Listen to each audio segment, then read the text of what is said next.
Good morning, everybody. Good morning. Danbury Proton LLC, the applicant in this matter, is not currently a provider of healthcare services in Connecticut, but proposes to establish a proton therapy center in Danbury, Connecticut.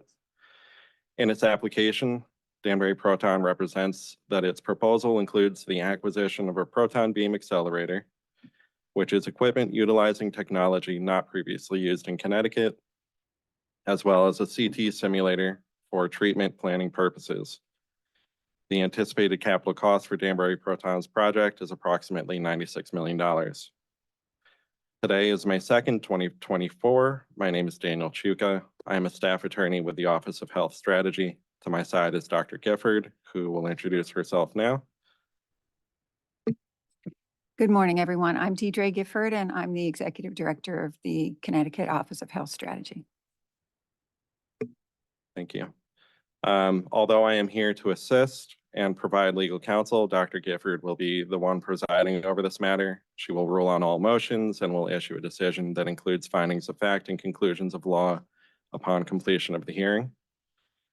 This is a hybrid hearing. By that, I mean it is being held both in person and electronically via Zoom in accordance with Section 1-225A of the Connecticut General Statutes. Any person who is participating orally via the electronic component of this meeting should make a good faith effort to state his or her or their name and title at the outset of each occasion that such person participates orally during an uninterrupted dialogue or series of questions and answers.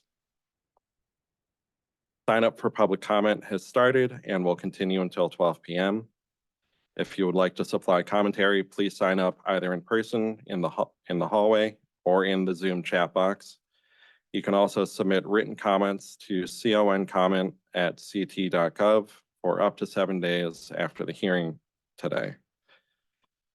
For anyone attending remotely, unless you are actively participating in the hearing, either as one of the applicant's witnesses or as a member of the public providing comment at the designated time, please mute the device that you are using to access the hearing and silence any additional devices that are around you.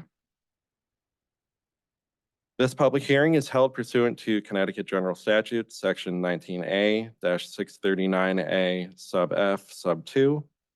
Although this does not constitute a contested case under the Uniform Administrative Procedure Act, the manner in which OHS conducts these proceedings will be guided by the UAPA provisions and the regulations of Connecticut state agencies, beginning at Section 19A-9-24.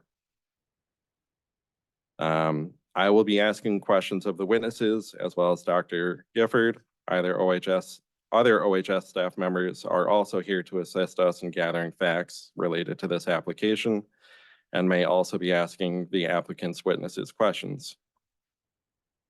At this time, I'm going to ask each of the OHS staff persons up here to identify themselves with their name, spelling their last name, and OHS title.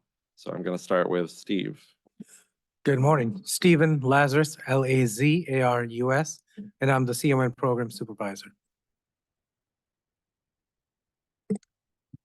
Good morning. My name is Annalise Fiella, F-A-I-E-L-L-A, and I am the CON Team Lead.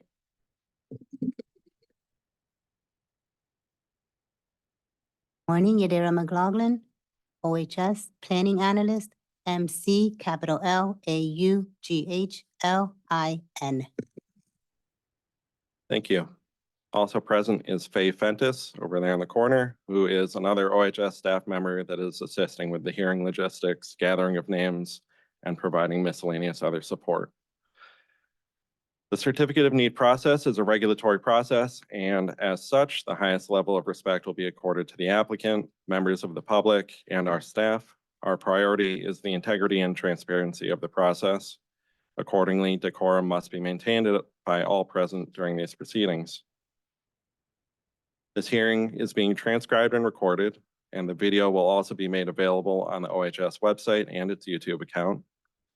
All documents related to this hearing that have been or will be submitted to OHS are available for review through the CON portal, which is accessible on the OHS CON webpage. In making a decision, Dr. Gifford will consider and make written findings in accordance with Section 19A-639 of the Connecticut General Statutes. Lastly, I wish to point out that by appearing on camera in this hybrid hearing, you are consenting to being filmed. If you wish to revoke your consent, please do so at this time by exiting the Zoom meeting or this hearing room.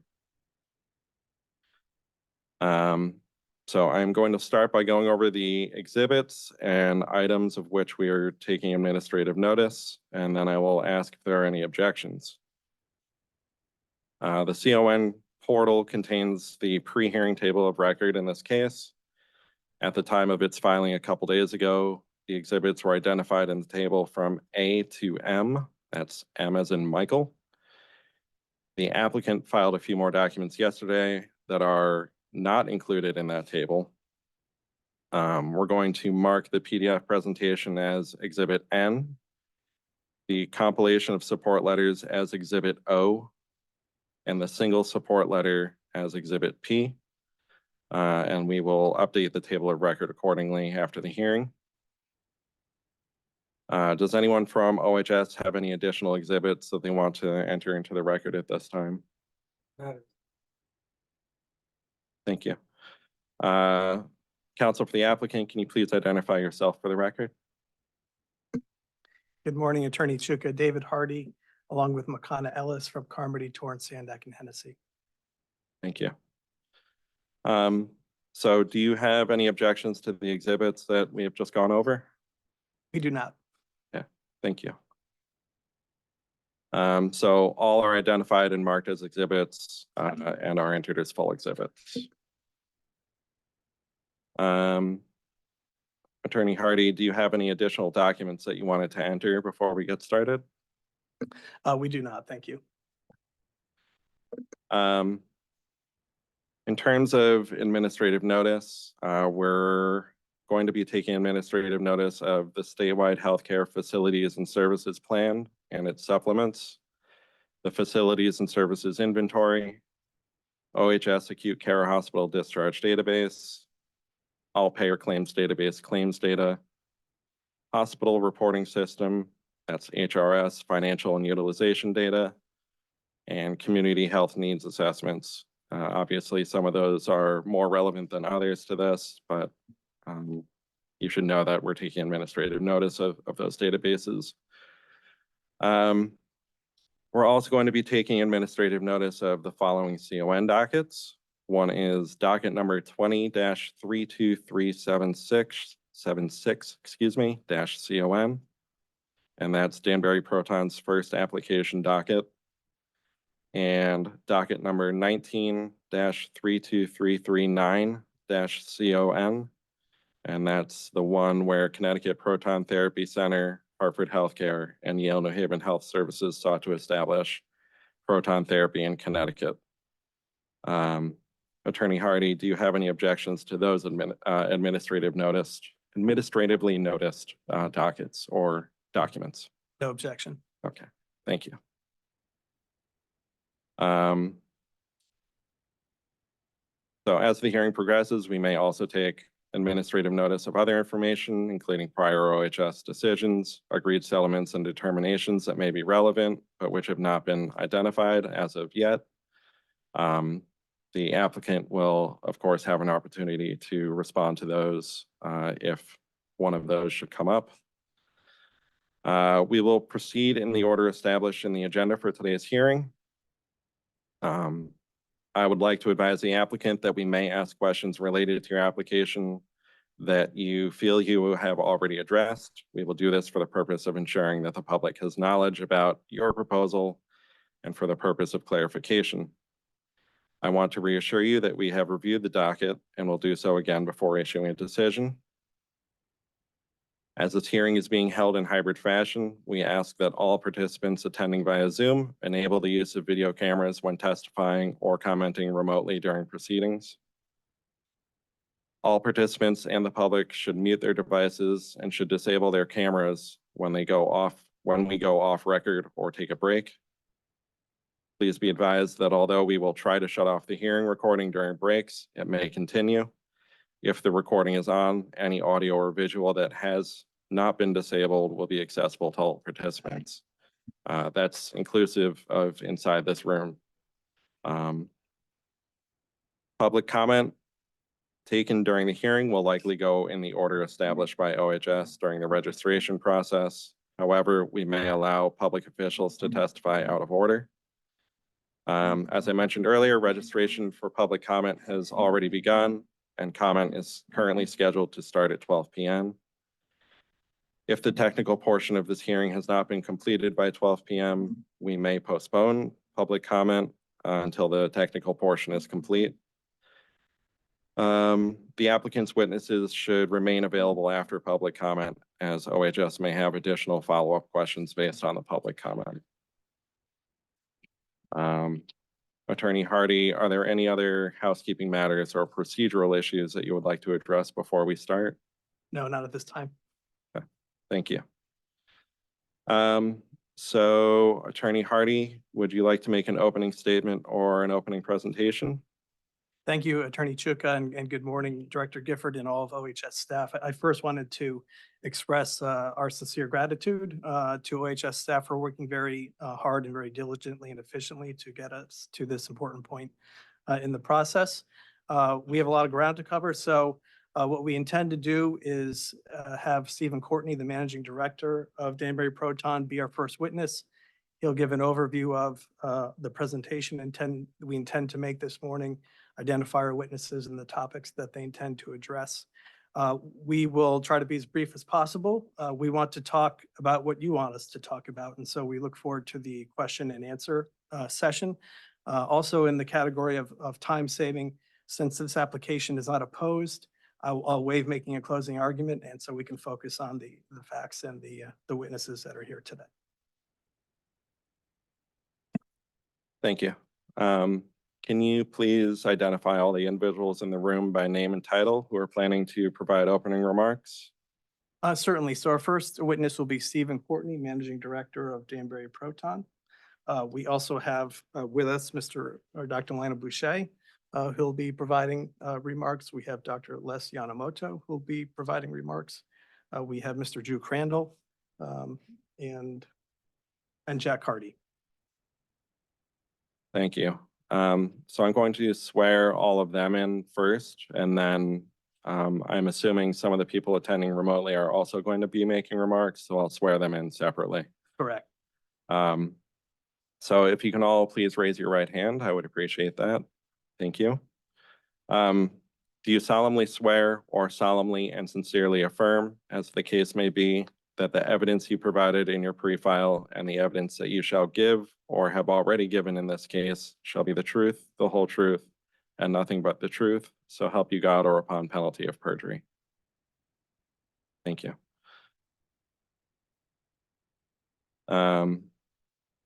So now we can turn our attention to the witnesses who are attending remotely. Have they all joined us at this point?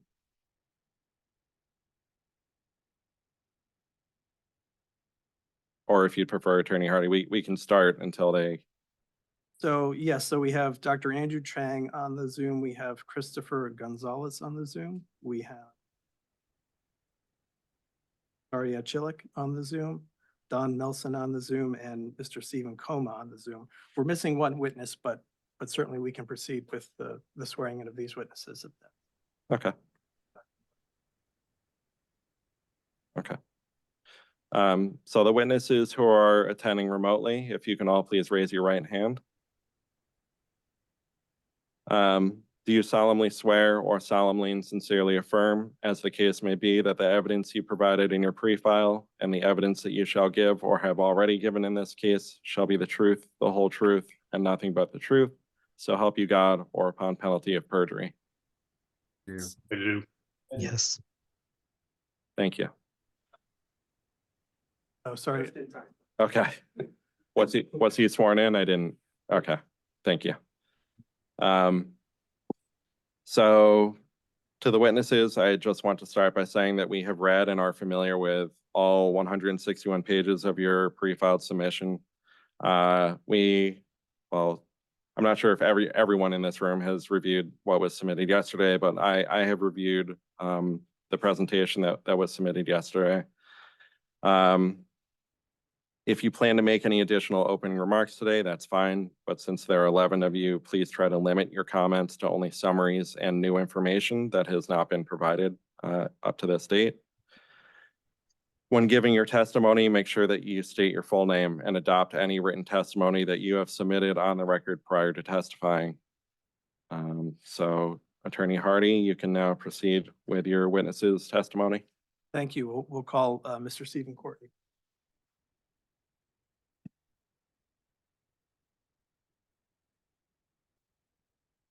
And if I may, I'll share my screen. We have a presentation that will help narrate the witness's testimony. Sure. Mr. Hardy, is the green light on? Yes, it is. Okay, great. Thank you. Good morning, Dr. Gifford, Attorney Zuka, and Mr. Lazarus and OHS staff. It's a pleasure to be here. And I accept my name is Stephen Courtney, and I accept my pre-filed testimony. My first slide, good, is essentially a list of all our speakers.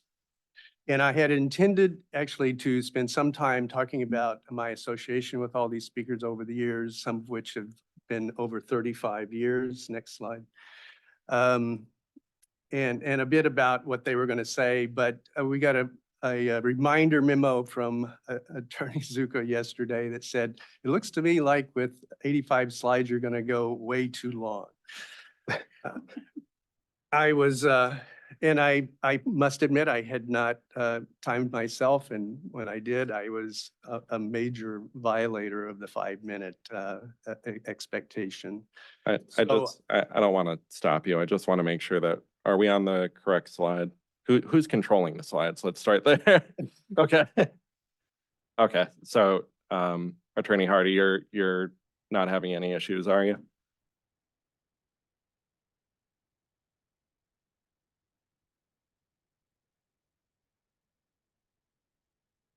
So the first slide, while he's trying to pull it up, is simply a list of all our speakers, the people that I've been working with over these years. So as I was saying, I did some major slide surgery, if you will, last night on my presentation, and I will not go into detail about the speakers. You have all their pre-files, you know who they are and what they represent, and I'll just say that this team's experience with proton therapy is extraordinary. And they'll be happy to answer any question you might have about proton therapy. They know what they're doing. We're still not getting slides handled here for some reason. The sharing feature has been. I'll keep going though, given our timeline here. The next slide, if you ever get to see it, is simply a graph of the proton projects that have come online since they started coming to us in 1990. And what you'll see, if you ever see this slide, is that the progression in the years since 2008 have been fairly consistent. And it's been a pretty steady state of new projects coming on. The next slide, which you still haven't, oh, the one just above where you are now, is also, I won't spend a lot of time on it since it doesn't want to come up. But it's amazing things can happen in 66 years. And in the proton therapy space, the technology has evolved significantly. Okay, so let's stop on this one. We'll go with this one. What you see at the top of this page. Attorney Hardy, can you put that in slideshow view? So. Okay.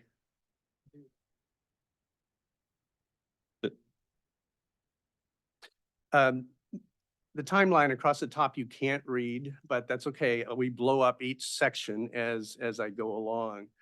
The first 10 years of proton therapy that out of the labs of Harvard and Berkeley and things like that actually started at Loma Linda Hospital in California. There was also a small ocular unit done at Davis, UC Davis, in the first 10 years. Our Dr. Moyers, who's online, was a physicist primarily responsible for that project coming online. Dr. Yanamoto was chief of staff there and ran the facility. And he also had his Dr. Chang as a pediatric oncologist there as well. So the heart of our clinical team have been in proton therapy since the very beginning. They're undisputed proton therapy pioneers in this space. The next 10 years brought about 7 new centers. If we can, yeah, you did it, very good. This is when my own proton therapy experience develops. I was working as the director of operations of an architecture firm in Boston that had the only expertise in designing proton therapy facilities.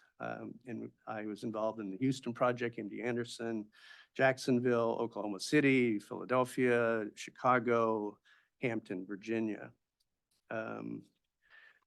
The next slide, if we go to the next 5 years, things really took off. We had 11 new centers in that 5 years. In 2013, Mevion introduced its compact single-room proton therapy equipment and changed the course of the industry in significant ways. All the red M's are the projects that have Mevion equipment. I was fortunate enough to work with Mevion at that stage. I got to meet Dr. Boucher, and I really became a champion of their system compared to the other systems. Most projects on this timeline, whether we designed them or consulted or in some way were involved. An example is Dr. Moyers on the Memphis facility, St. June's, was actually contracted to review the shielding design others had done to make certain it was being done correctly. Dr. Yanamoto has testified in other CON hearings in other parts of the country, et cetera. We've touched just about all 50 projects in some fashion. In the next decade, 20 more centers came on. 4 of them Mevion systems. And I won't go into, a new piece of equipment was developed and went into the Flint facility. It took them 7 years to actually get it operating. And that system now was also used at Mass General's new facility that they added. In the last 4 years, 11 more centers have come.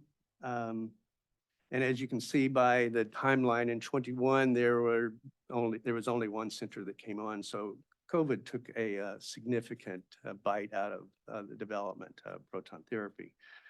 And this year, we're expecting 2 more projects that are not shown on this chart, Charlottesville, North Carolina, and Milwaukee, Wisconsin. Those are both Mevion systems as well. The next slide shows very graphically why we love Mevion systems in terms of its required architecture. It's much smaller vault space that's needed, and therefore your cost structure is lower, which helps everything all around. On the next slide, we'll get into a little bit of a conversation about patient need. These are the hospitals that you're all familiar with in Connecticut. The next slide shows the ones that are affiliated with Hartford and Yale, including the Prospects hospitals that you guys have recently approved to be acquired. I know that is still cooking, but we assumed that was going to happen. In the next slide, it shows in yellow, the other hospitals in Connecticut that are not part of those 2 systems, including the 4 Nuvance facilities in Western Connecticut. And the next slide shows the other 3 Nuvance facilities in New York, plus the other New York hospitals that are in our service area, if you will. In round numbers, almost 1,000 Connecticut patients would benefit from proton therapy as established by your agency in the Wallingford CON approval. At best, about approximately 800 patients per year could be treated with the 2 proton facilities in the state, still leaving an unmet need of that 900. The Danbury team thinks the 900 was vastly underestimated and that it's easily double the 1,000 patients that would really benefit from proton therapy. Our number is actually close to 3,000. And that is, as I said, at best we're going to be able to do is treat 800 of those patients, and that's assuming 16-hour day operations. These are not just 8-hour day operations. That's what would be necessary in terms of patient slots.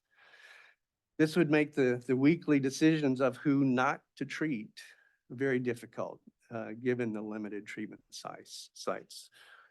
Both Mass General Hospital and Memorial Sloan Kettering, the next closest ones to us, are running at full capacity now.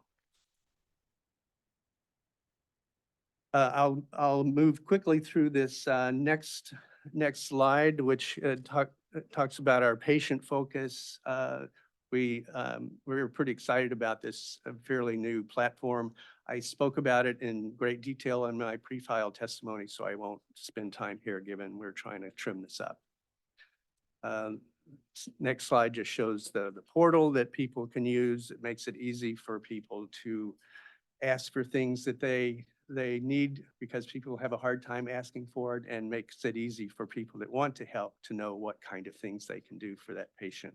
It gets it beyond, it treats the patient in a holistic fashion. Memorial Sloan Kettering has started using that platform as well as a bunch of other folks. The next slides, I'm going to quickly go through. I was going to spend some time on the aesthetic design and how that relates to patients. But I'll just say that this essentially is a non-building. It's really about the patients. It's about healthy space. It's tucked into a hill. It's almost invisible, and that was very much by design. And we'll just flash through to the next slides again. And I did want to spend a little time on the patient treatment room because we are doing that differently than some. To try to deinstitutionalize the space, we want to introduce warm materials, which people do that often. But the thing that's really innovative here is we've introduced a faux window that gives the illusion that you're not in a bunker, underneath earth. And so we're hoping that'll make a difference on patient comfort. In our last evening shot, this is important because, again, we are planning on treating 16 hours a day, 5 days a week, and how the facility presents itself in the evening in a safe manner is very important for our patients as well. And that concludes my very quick talk. And next, Drew Crandall will be speaking for us. Thank you, Mr. Courtney. I did offer questions. I didn't know if you're going to do questions in between or you're just going to do it at the end. You have a preference? I was planning to hold it at the end, and so is Dr. Gifford, so. Good morning, Dr. Gifford and members of the OHS strategy staff. My name is Drew Crandall, and I adopt my pre-filed testimony. I am the Community Engagement Director for Danbury Proton. First slide, please. I have deep family, community, and professional roots here in Connecticut. Prudence Crandall, the official heroine, I'm a distant relative of. And my father, Robert Crandall, grew up in West Haven, and he served in World War II on a Groton-made diesel sub. I'm one of Bridgeport Hospital's miracle babies. I had a 1% chance of living and being healthy. So I consider myself very blessed by the health care that has been provided here in Connecticut. I was a UConn student at Storrs. I played drums in the UConn men's basketball pep band, so go Huskies. I served in the 1st Company Governor's Foot Guard, part of the state militia, for 6 years. Professionally, I've owned a business for 36 years here in Connecticut, and one of my firm's sweet spots is healthcare. So we've provided assistance to a lot of health organizations across the state. Next slide, please. I've served on many boards the past 45 years, and in my observation, the Danbury Proton team is exceptional. It's a Yukon Huskies championship style team. Each of us has areas of expertise and experience, and we work together extremely well. Next slide, please. Since the beginning, our team has had a passion to make a positive difference here in my home state of Connecticut, both from healthcare and economic perspectives. Local and state businesses are being engaged, and that will continue and escalate with the approval of our CON application. Next slide. Over the past 4 years, we've had a 360-degree circle of support. We've submitted many letters of support on the OHS CON portal. This morning, I'd like to share excerpts from 3 of the letters in particular. First, the Webster family in Wethersfield. They have been on Fox 61 TV, featured several times. And this is a letter, brief remarks from that letter. We are writing to express our enthusiastic support for the establishment of Danbury Proton. As the parents of an 11-year-old daughter who recently was declared NED, no evidence of disease, after a 1.5-year-long battle with bone cancer, we feel that we have a good understanding of why local proton therapy in our state is needed.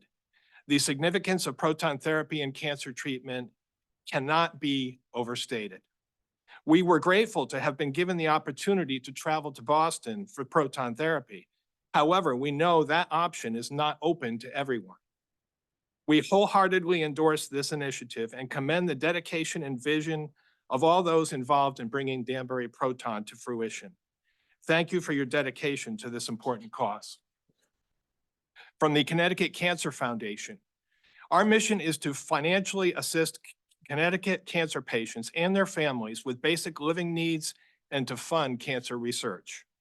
Given CCF's intense passion for, focused experience with, an extensive network of Connecticut cancer patients and cancer treatment providers, we applaud and enthusiastically support Danbury Proton's good and noble mission to bring revolutionary proton therapy cancer treatment and research to Connecticut.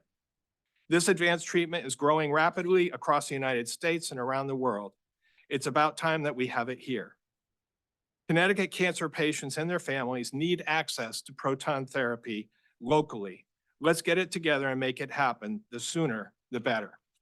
Signed, Jane Ellis, President and Executive Director of the Connecticut Cancer Foundation. And then from Dan Delgado, President of Business Development and Cancer Services for ECHN. I am in support of the Danbury Proton Therapy CON. Access to cutting-edge technology and advances to radiation oncology services are welcomed options for residents in the state of Connecticut. Proton therapy has been relatively inaccessible for most patients in Connecticut. Therefore, access to additional resources of advanced radiation oncology treatment will likely be embraced by patients and residents across Connecticut. I am asking for your support of more accessible advanced radiation oncologic care and approval of the Danbury Proton CON.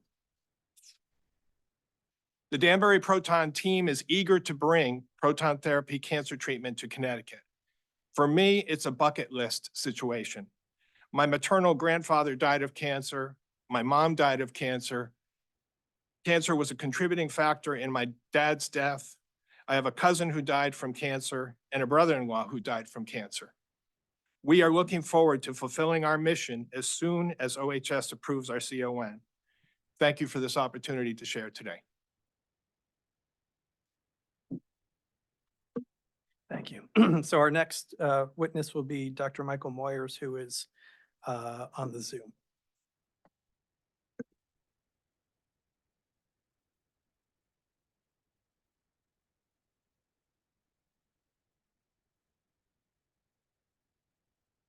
Dr. Moyers, you're muted.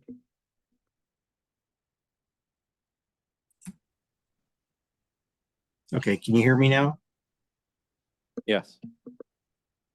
Okay, thank you for this opportunity to testify in support of the application of the Danbury Proton to establish a proton therapy center in Danbury. This presentation was about 8 minutes, so I guess I'll skip my my background. If you could go to the next slide. Today, I would like to mainly address two topics. The first topic is to provide some history of proton therapy. Proton therapy is often labeled as an emerging technology. For technology to be classified as emerging, it is typically characterized by novelty, rapid growth, significant impact, and sometimes uncertainty and ambiguity. The labeling of emerging technology does not necessarily mean that it is new, unproven, or experimental. In fact, more than 320,000 patients have now received treatment at more than 100 proton facilities around the world. Go to the next slide, please. And I think I'll have to skip this one too. Personally, I became aware of the power of proton and other ion beams for treatment during 1979 while writing a term paper on heavy charged particles for one of my classes for my master's degree. After the paper was completed, I wondered why all patients receiving radiation treatments were not treated with ion beams, and then sought out a job where I could perform these types of treatments. I later discovered that the main reason protons were not used for more patient treatments was not lack of efficacy, but rather a lack of computing power. Between 1979, when I discovered proton beam therapy, and 1990, when I started working at the first clinical proton therapy facility, 3 major events happened. All these events involved computers. The first event was the availability of fast computers with a large amount of memory to reconstruct anatomy inside a patient using computed tomography, also known as CT. This is an essential task for taking advantage of the benefits afforded by proton beams. Without it, the targets cannot be defined and critical normal tissues cannot be avoided. The second event was the development and implementation of 3-dimensional treatment planning programs and interactive display monitors where different possible treatment scenarios could be simulated and compared. And then the third event was control of the accelerators and beam transport lines by computers.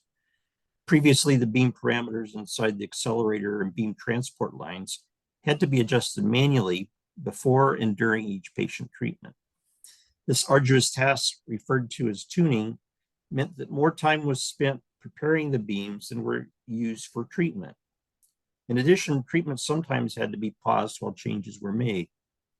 With the advent of high-speed computers and networks, this preparation could be programmed and performed much faster than humans could react, thereby increasing the efficiency of the facilities. Next slide. Okay, the second topic I'd like to address today is startup concerns. To be certain, starting any new radiation treatment facility is a significant undertaking, especially for one that utilizes a beam of protons. On the other hand, steady developments in technology, together with standards and educational resources created for the dramatic upward trend in demand for proton therapy, make the establishment of today's proton therapy centers more readily available than ever before. In particular, there are a number of guidelines and standards that have been produced to help launch new facilities. Standards for manufacturers concerning equipment safety and performance have been produced by the International Electrotechnical Commission, or IEC. Guidelines for measuring dose have been produced by the International Commission on Radiation Units and Measurements, or ICRU. Recommendations for commissioning facilities, accounting for uncertainties in treatment planning and delivery, and performing quality assurance have been produced by the American Association of Physicists in Medicine, AAPM. Standards for transferring information between various computers and equipment have been produced by the Digital Information and Communications in Medicine Working Group, known as DICOM. And recommendations for staff training and facility credentialing have been produced jointly by the American College of Radiology, the American Association of Physicists in Medicine. In addition, a book entitled Practical Implementation of Iodine Teletherapy, which I co-authored, details many procedures to plan, start, and operate a proton facility. These standards, guidelines, and recommendations are all readily available to ensure safe and accurate treatments for patients in Connecticut. Next slide. Although proton therapy will be new to the state of Connecticut. Its relative late introduction will allow the state to realize the benefits of previous advancements in proton equipment technology as well as treatment planning techniques. Despite proton therapy currently being a standard clinical treatment, in the future, treatments may be further optimized by performing research and development on, for example, delivery techniques that utilize high dose rate and rotating beams. Research and development may be applied not only to the beam delivery and dosimetry equipment, but also to clinical trials with patients. We also anticipate further development of treatment planning capability that could be optimized using Danbury Proton as a test bed. With Connecticut's high demand for cancer radiation treatment within its patient population and its first-rate medical practitioners and institutions, the state may serve as a very valuable role in helping develop these advanced treatment techniques. Next slide. Thank you again for considering use of this technology for the patients in Connecticut and the surrounding areas. If you have any technical questions, please do not hesitate to ask me at any time. Dr. Moyer, before you turn your mic off, I don't think you adopted your pre-filed testimony. Do you adopt your pre-filed testimony? Yes. Okay. And also one quick question before we move on to the next witness. What is your relationship to Danbury Proton? Since there's no income coming in right now, I guess I'm acting as a consultant at the present time. Okay, thank you. Been working with them for quite a few years trying to get this together. Okay.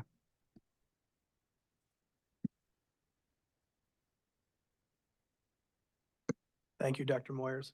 Our next witness is Dr. Leslie Yamamoto, who's here today.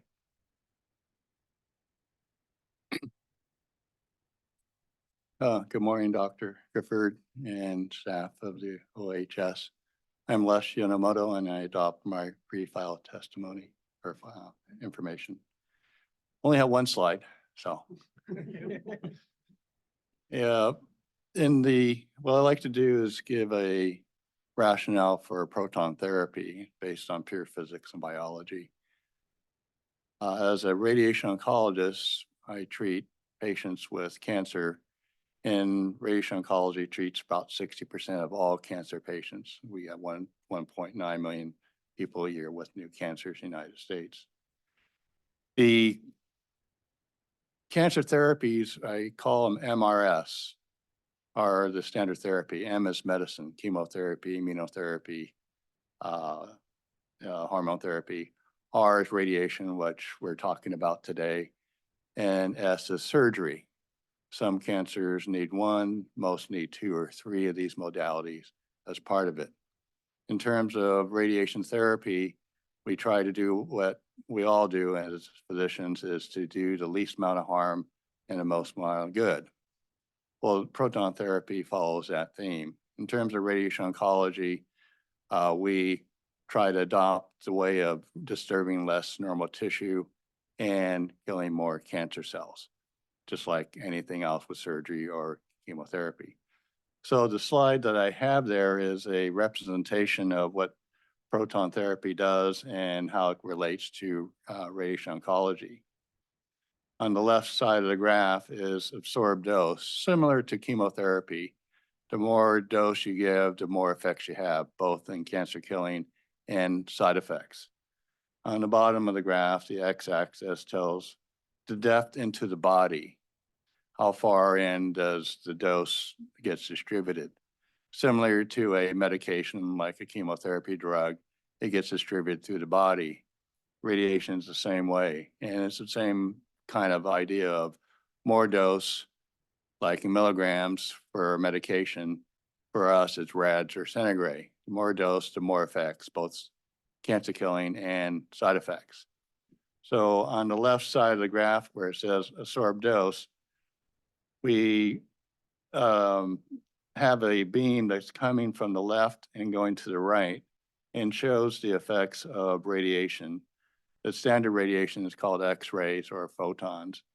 And over the years, the X-rays have changed so that we reduced the amount of dose on the way into the body and on the way out. So the way the graph looks is in the center where it says tumor volume is our target. We're trying to get a certain amount of dose, whether it's chemo or radiation.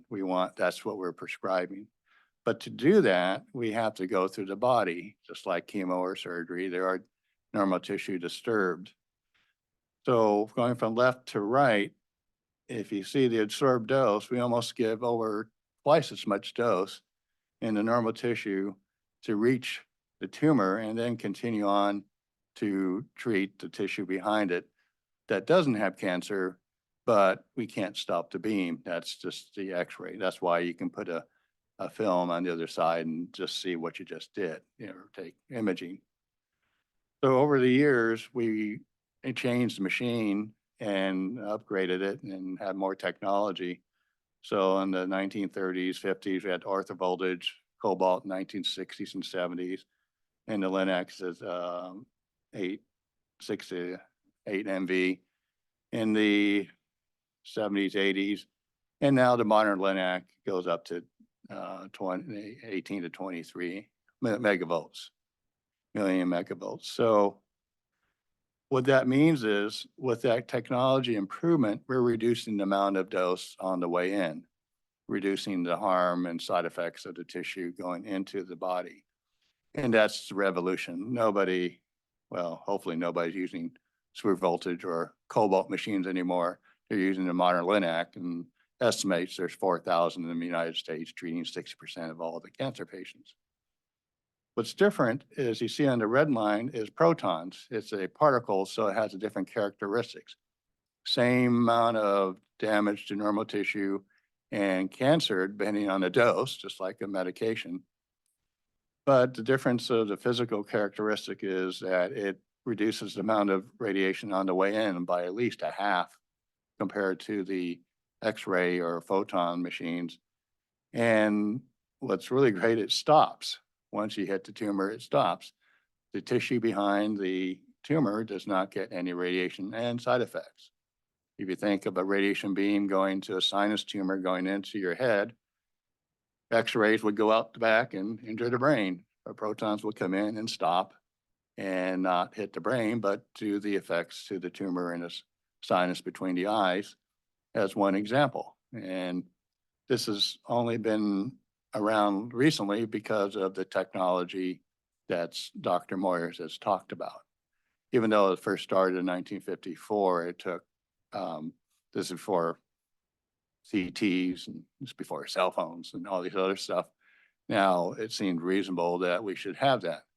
And one of the things I like to impress is radiation is like a medication. If I say take 30 tablets of this medication, bad idea to take it all at once, but if you spread it out, then it helps reduce the side effects. Same thing for radiation. Most radiation therapy is given daily, Monday through Friday, over 1 to 2 months. Very difficult for patients to travel to for a daily basis if it's any distance.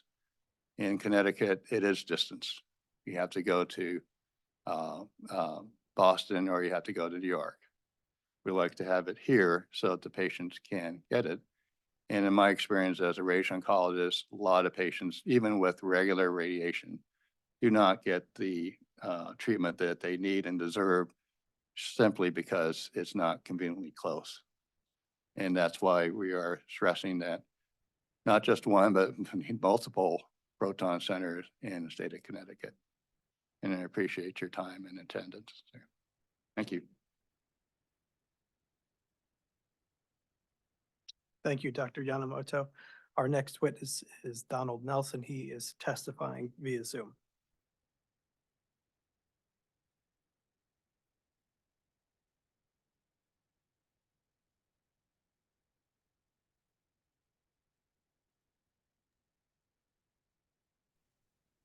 Good morning, Dr. Gifford and OHS staff.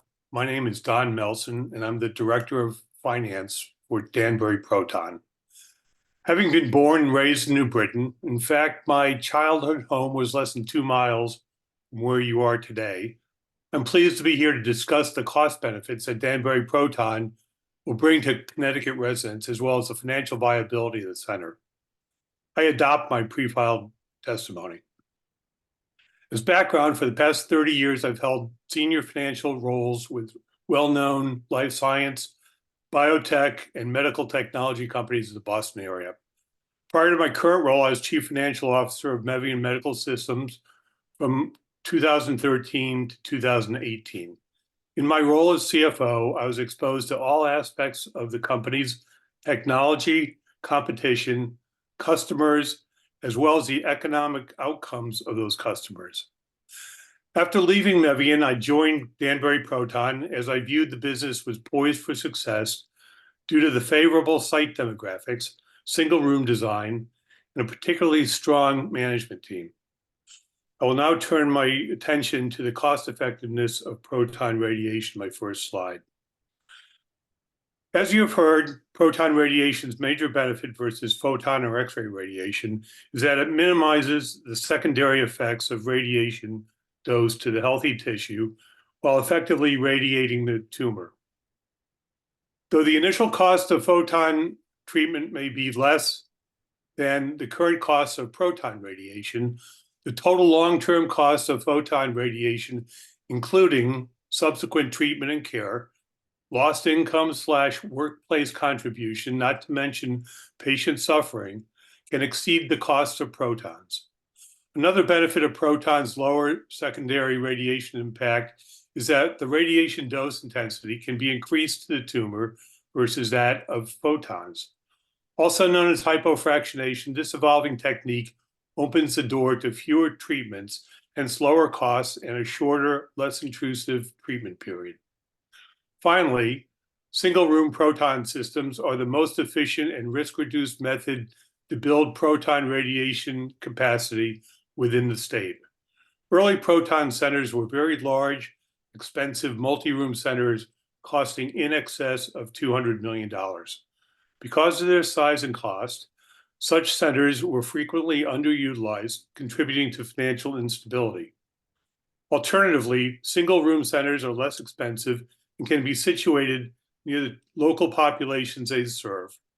Single-room centers can also be scaled up as demand grows by adding another room. The benefit of this is matching cost to demand. Moving to my next slide, I will now address financial feasibility of the Danbury Proton Center. As with most enterprises, a significant key to successful business venture is location. Location is also key to providing access for all residents requiring this important treatment. Danbury Proton's proposed facility provides convenient access to Connecticut residents in the heavily populated southwest region of the state. In fact, the Connecticut population density within 25 miles of the facility is over 1.3 million people, including 98% of the population of Fairfield County. Within 30 miles of the facility are 5 of Connecticut's top 10 most populated cities. If the radius is expanded further to 50 miles, the total population is approximately 15 million, and at 75-mile radius, the population is approximately 18.7 million. Given the high population density, the expected incidence of proton therapy candidates, and the scarcity of local proton radiation centers, Danbury Proton expects that we'll have more than sufficient demand in its primary service area. Successful reimbursement is a second driver of financial success. Danbury Proton expects approximately 52% of its patients will be covered under Medicare, Medicaid, or TRICARE, and 38% will be covered under commercial insurance programs, the remaining 10% by private payers. While Medicare has covered proton radiation with few exceptions since the FDA approval in 1988, commercial insurance plans have varied in their coverage, though insurers are increasingly covering the cost. Commercial insurance coverage has been supported by high-profile lawsuits, some of which have resulted in large judgments against insurers who did not cover the use of proton radiation in appropriate cases. For example, in 2022, a judgment of $200 million was levied against United Healthcare in Nevada. In addition, the Tennessee, Oklahoma, Oregon, and Virginia state legislatures have passed laws that encourage coverage by insurance carriers. The third, the efficient use of capital and operating resources is the third driver of success. As mentioned, single-room systems are efficient due to their low relative cost and scalability. However, the size of the single-room facility also matters. Danbury Proton's Mevian facility has the smallest footprint in the industry and therefore the lowest cost of construction. Mevian systems are also known for their efficient use of utilities and other operating costs. Because of the efficiency of this design, the proposed Danbury Proton Treatment Center has a low break-even point on a cash basis. Even though the center is expected to generate a $2.4 million loss on a book basis in its first year at 60% capacity, that's 208 patients. On a cash basis, excluding depreciation, the center will actually be cash positive from operations. In fact, the center could withstand a 30% shortfall in first year patient volumes. That's 146 versus the capacity of 338, or 42% of total full-scale capacity. The center would still maintain positive cash basis earnings and be able to meet all of its financial obligations, including maintaining a $7.9 million restricted cash balance required under expected debt covenants. In summary, proton radiation is a highly cost-effective therapy, and in my opinion, the Danbury Proton proposal has a high probability of financial success. I urge the Office of Health Strategy to approve this project.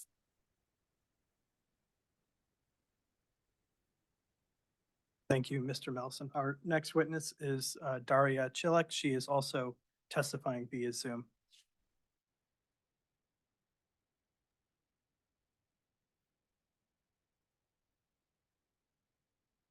Good morning, Dr. Gifford and OHS staff. My name is Daria Chilek. I'm an independent consultant for global data, and I adopt my pre-file testimony. I've worked as a researcher and a consultant on several proton therapy projects since 2018 while working on the healthcare consulting team at IHS Markit and Global Data. In my academic background, I have a master's of public health and a master's of science in bioinformatics. Opening a proton therapy center in a high population area can have a significant impact on the surrounding region, influencing many aspects of healthcare delivery and economic activity in the area. Increasing access to advanced cancer care and increasing the options patients and their care teams have in treatment pathways can lead to better health outcomes. Specifically, research has shown proton therapy treatment can decrease long-term complications, reduce recurrence rates, and improve overall survival rates, especially for cancers in sensitive or hard-to-reach areas of the body. Although opening a new center involves a significant investment in resources, there are clear benefits for local and regional economies once the facility is in operation, such as creating high-paying skilled jobs and attracting related services like medical supply companies. Proton therapy centers often become hubs for clinical research and innovation. This can facilitate partnerships with universities, pharmaceutical companies, and research institutions, potentially leading to new breakthroughs in treatment and unique collaborations with other researchers. New proton therapy centers can also serve as a training ground for medical professionals. This helps cultivate a skilled workforce that shares ideas and expertise across the country, improving the standards of care for cancer nationally. In the long term, this can only improve our understanding of cancer and lead to improved health outcomes and improved public health policies relating to cancer care. Establishing a new proton therapy center and improving patient access to cancer treatment can set a precedent for other regions to follow, potentially leading to more widespread adoption of this technology. Next slide, please. Overall, in our feasibility study, we've concluded that the environment in Connecticut is favorable for the concurrent operation of 2 proton centers with 1 delivery unit at each center. This is due to the location in the Northeast. Danbury is in a high population density area with large urban centers nearby. A significant population provides a base of potential patients, including a high proportion of older adults who are more likely to require cancer treatment. The single room configuration is beneficial in that it's less expensive to build, staff, and maintain, and there's a higher probability of operational stability and success. Site location and accessibility is crucial. Danbury is near major transportation routes, near public transit, and near major hospitals and medical centers. Recent peer-reviewed published research has shown promising evidence that proton beam therapy can provide improved patient outcomes compared to conventional radiation therapy. There are still some gaps in the knowledge. There's a need for more randomized controlled trials, which are seen as the gold standard and the most scientifically rigorous for evaluating medical interventions. But the general growth in proton therapy and increased interest in this treatment suggests that the evidence base will continue to grow. I thank you for the opportunity to provide my testimony. I welcome any questions. Thank you, Ms. Chilak. Our next witness is also testifying via Zoom, Christopher Gonzalez. Everybody, thank you so much for your time this morning. I'll try to keep my presentation brief for the sake of time. So my name is Christopher Gonzalez. I'm the president of Apollo Healthcare. A little background before the inception of Apollo Healthcare. I trained at the University of Texas MD Anderson Cancer Center, specializing in medical dosimetry. Most people might not know what that is because most dosimetrists don't show up to your kindergarten class and tell you what they do. But in layman's terms, dosimetrists are the pharmacists of radiation oncology. We fill the prescriptions that the doctors prescribe. Mr. Gonzalez, could you just hold for 1 second, please? Thanks.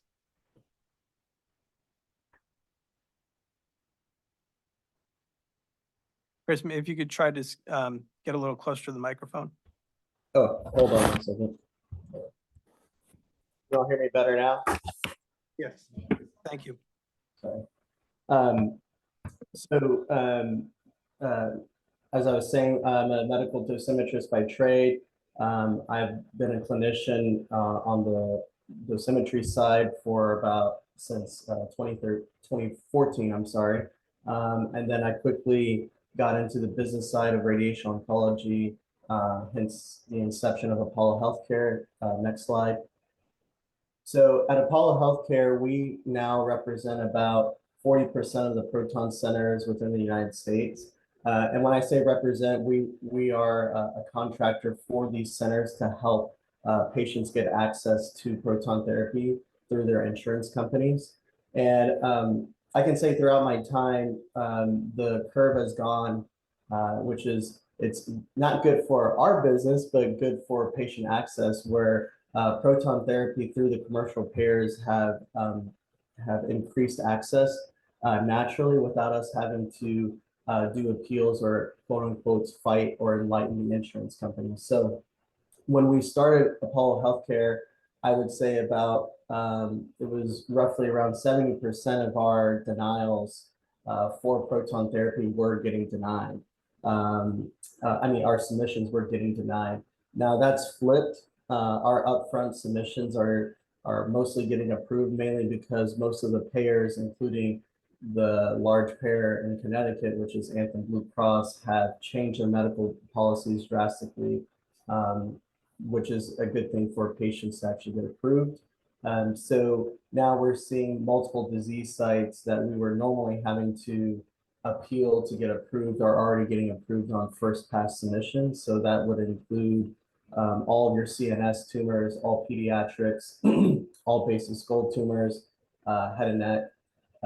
Now things are other disease sites such as breast are coming more online in terms of getting approved as well. So the utilization of protons isn't just because of a geographical location. There was always a restriction based upon the payers, but the trend now is payers are, I guess, loosening the belt, if that's the best way of saying. And a lot of these disease sites are on par with the same access that regular radiation therapy would get.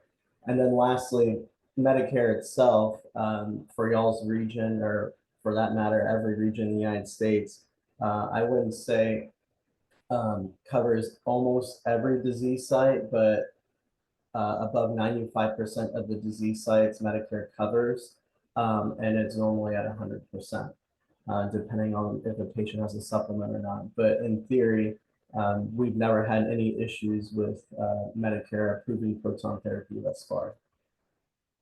So lastly, I did want to say is with regards to this area and the centers that we do represent at Apollo, capacity has always been now a new issue with proton therapy centers where we are hitting capacity at a lot of these centers, hence the need for more centers in that region. Mainly because before we were having issues that we had a center that we couldn't get patients approved on by insurance companies. So the capacity was always kind of maybe at 60 or 70%.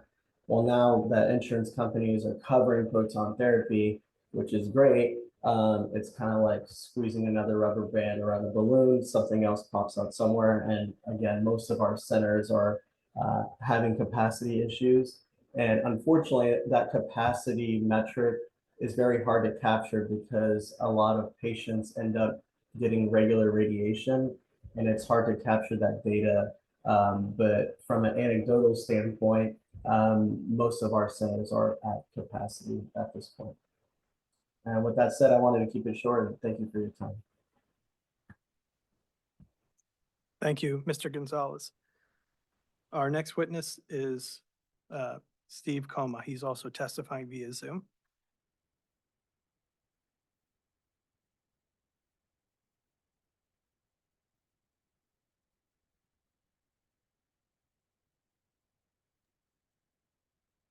Thank you. Can everyone hear me okay? Yes. Awesome. Well, thanks to the committee for the time this morning. My name is Steve Coma. I'm a senior managing director at Hilltop Securities. I have been in the business for about 40 years, as you can tell by my hair color, and I look forward to testifying today. I adopt my pre-hearing testimony. I will be very short, as others have said. My primary role in the transaction is to find financing, and I am confident, given current market conditions and the structure of this project, that we would be successful. I can't see the slides that the committee is looking at, but I can take you through them quickly. The first slide. One of the primary reasons that we have a high degree of confidence is Steve and his staff have assembled a very strong team. To structure these transactions successfully, you need excellent legal counsel as well as financial advisors, and we have both. We plan to use Orrick Harrington as bond counsel. They're the largest bond counsel firm in the country, and have financed numerous projects similar to this. We'll use Butler Snow as underwriters counsel. That's the counsel that represents me and prepares the offering document or the official statement. We have DMG Worldwide as a financial advisor to Steve and the team, and importantly, we have Lend-Lease as the primary contractor. Obviously, an extremely well-known name. Next slide. The project strengths, and as the committee probably is well aware, this is not the first time that the bond market has potentially financed a facility like this. There have been successes and failures. Actually, that works very much to our advantage. We can highlight the strengths of this project and eliminate areas of weakness that either the market has identified or participants have identified. Obviously, the dense population of Connecticut, where the facility is going to be located, a huge strength. The fact that it's a single room therapy, a smaller initial transaction, we can build into demand, don't overbuild where we would have excess capacity. No affiliation restriction. While that seems somewhat counterintuitive, a number of the facilities have had affiliations, and those affiliations have not ended up being as substantive as hoped. So this gives us flexibility to search for patients, on a broader basis. And then the financials. We've spent a fair bit of time on feasibility with this. Obviously, that will be updated, but the financials certainly highlight a strong project. For the committee's perspective, the investor base for this are large institutional, primarily tax-exempt mutual funds, and similar large institutions. We do not sell this to individual investors. While we are very confident in the project, we want to make sure our investor base is very sophisticated and has experience with these projects. All potential participants already have experience financing proton therapy. Were I to have had this conversation with the committee, 2 years ago, my confidence would be quite as high. But with the Fed stabilized, even though they didn't cut rates yesterday, they kept them consistent. That has been a very positive sign for the bond market and institutional investors. And currently, demand for projects like this considerably exceeds supply. Obviously, that puts us in a stronger position to negotiate appropriate terms and put in place a successful financing. And that's all I have. Thank you, Mr. Coma. Our next witness is Lionel Boucher, who is in person today. Good morning, Dr. Gifford, OHS staff. My name is Lionel Boucher, and I adopt my pre-file testimony. So I represent Mevion Medical Systems, the manufacturers. I've personally been in proton therapy for almost 20 years, really with a vision that proton therapy should be provided access to as many patients as possible. So Mevion was founded in 2004 by members of the Boston community, the New England community, MGH, Harvard, MIT, with a very specific goal is reducing the complexity of proton therapy. We've been FDA clear since 2012. We've been leading the proton therapy market since 2013, really developing that next generation of compact proton therapy. Next slide. So we are based just an hour and a half from here, just outside Boston. And our vision is to provide superior proton therapy to as many cancer patients as possible. And you've heard from a lot of people here about the concept of access. Access was limited because of the size, because of the complexity of the proton facilities, and was limited to only a few people that were local to the proton centers. So the concept of equity of care in proton therapy has always been the reason also of why we have been pushing and developing these compact proton therapy centers. When we go to the next slide, you will see that Mevion and the compact technologies, that miniaturizations, has changed the market. We go from the very large centers where the accelerators is distributed into multiple rooms. We talk about several $100 million of investment, football field size facility. Loma Linda, MGH are this kind of facility, University of Pennsylvania, MD Anderson too.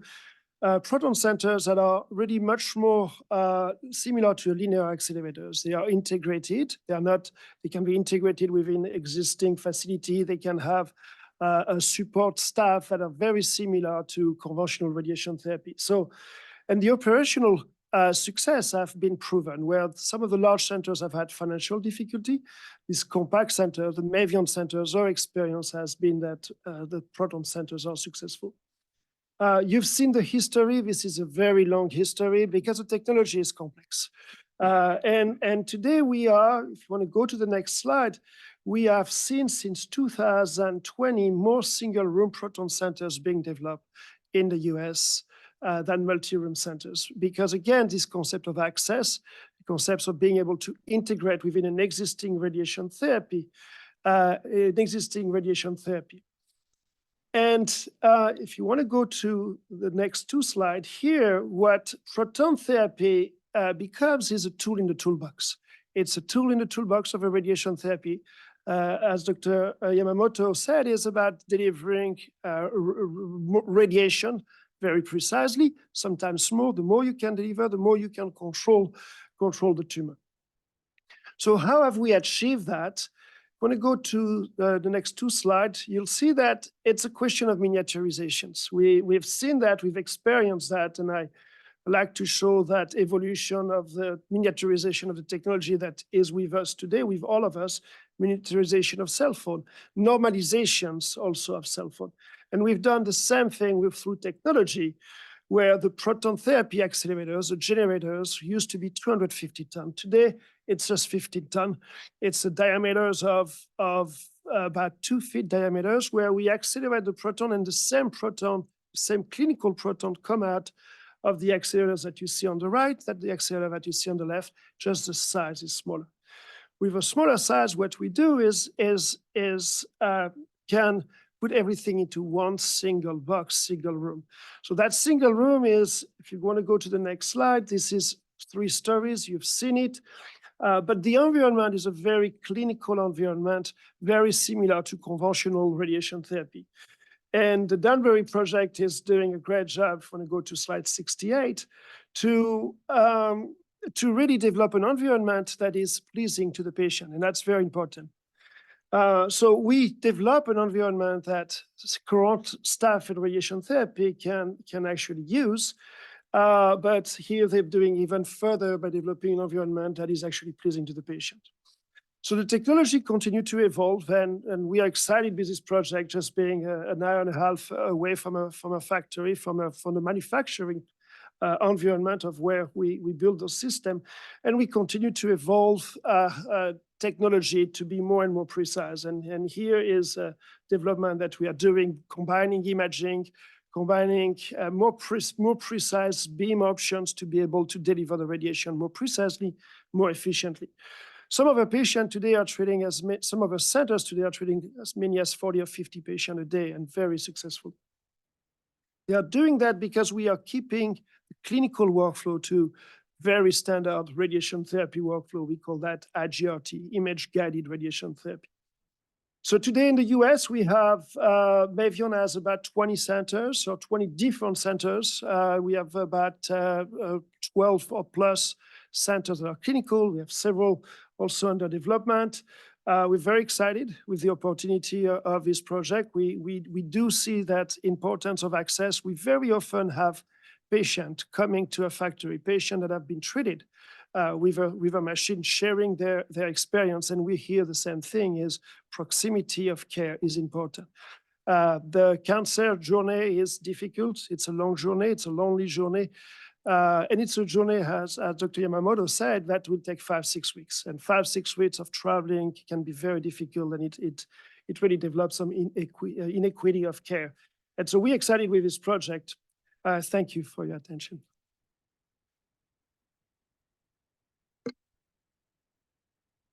Thank you. Our next witness is Jack Hardy.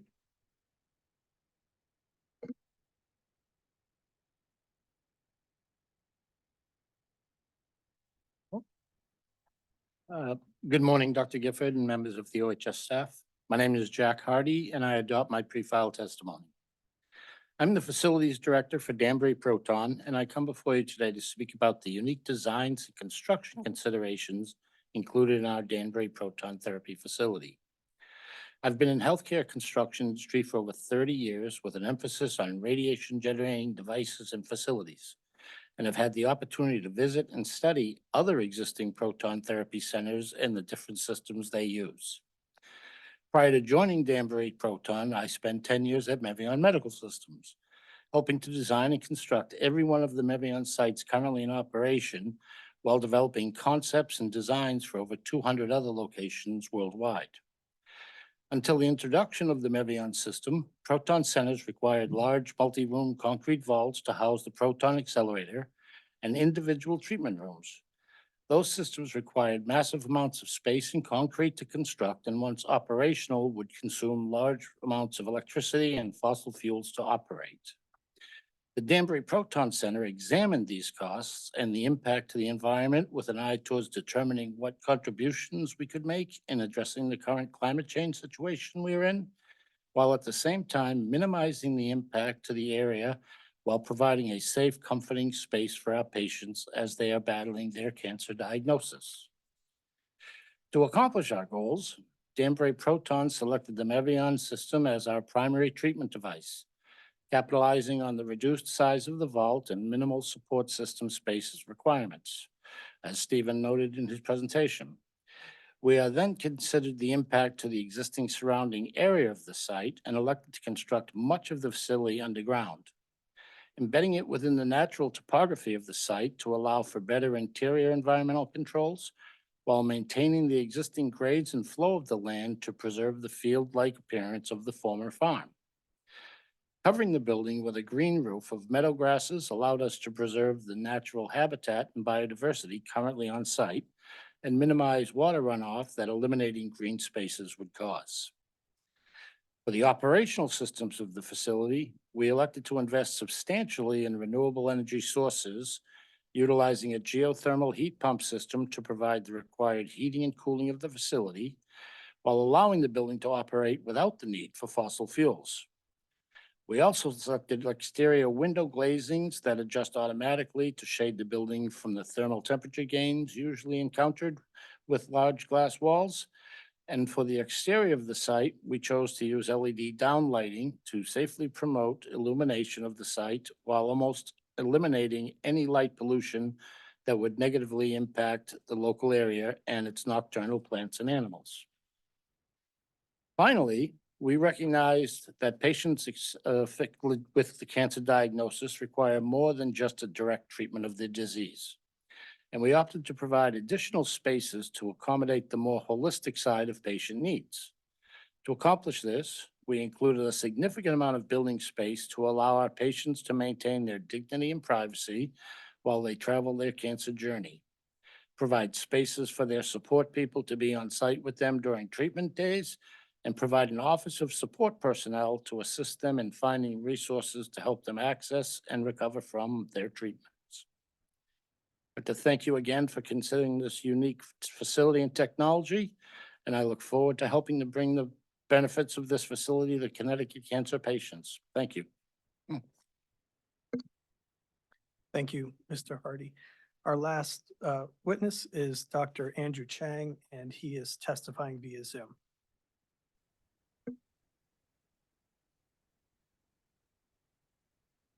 Good morning.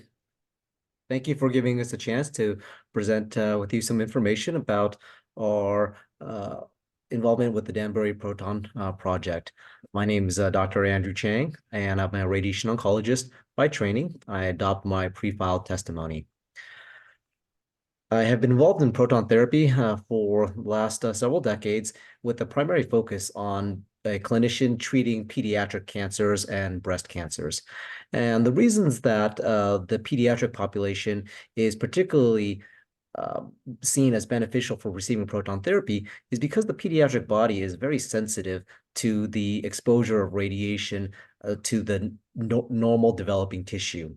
Pediatric patients are impacted not only in slowing down the growth and development of what it touches, but in addition, are the patients that, if cured of their cancer, are expected to live long enough such that the long-term side effects of radiation, such as second cancers or impact on organs, will show up and can impact that patient's life 10, 20, even 30 years after their treatment.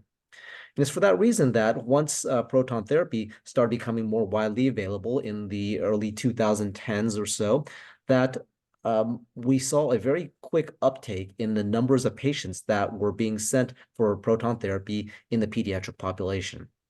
It was for this reason that I worked with all of my colleagues at that time, 10 proton centers in the United States, looking at the volume of patients that were being treated with proton therapy. And as shown on this slide here, there was a pretty quick uptake in those patients being sent. In addition, one of the things we saw was that other countries that did not have access to proton therapy were likewise sending patients to the United States for proton therapy.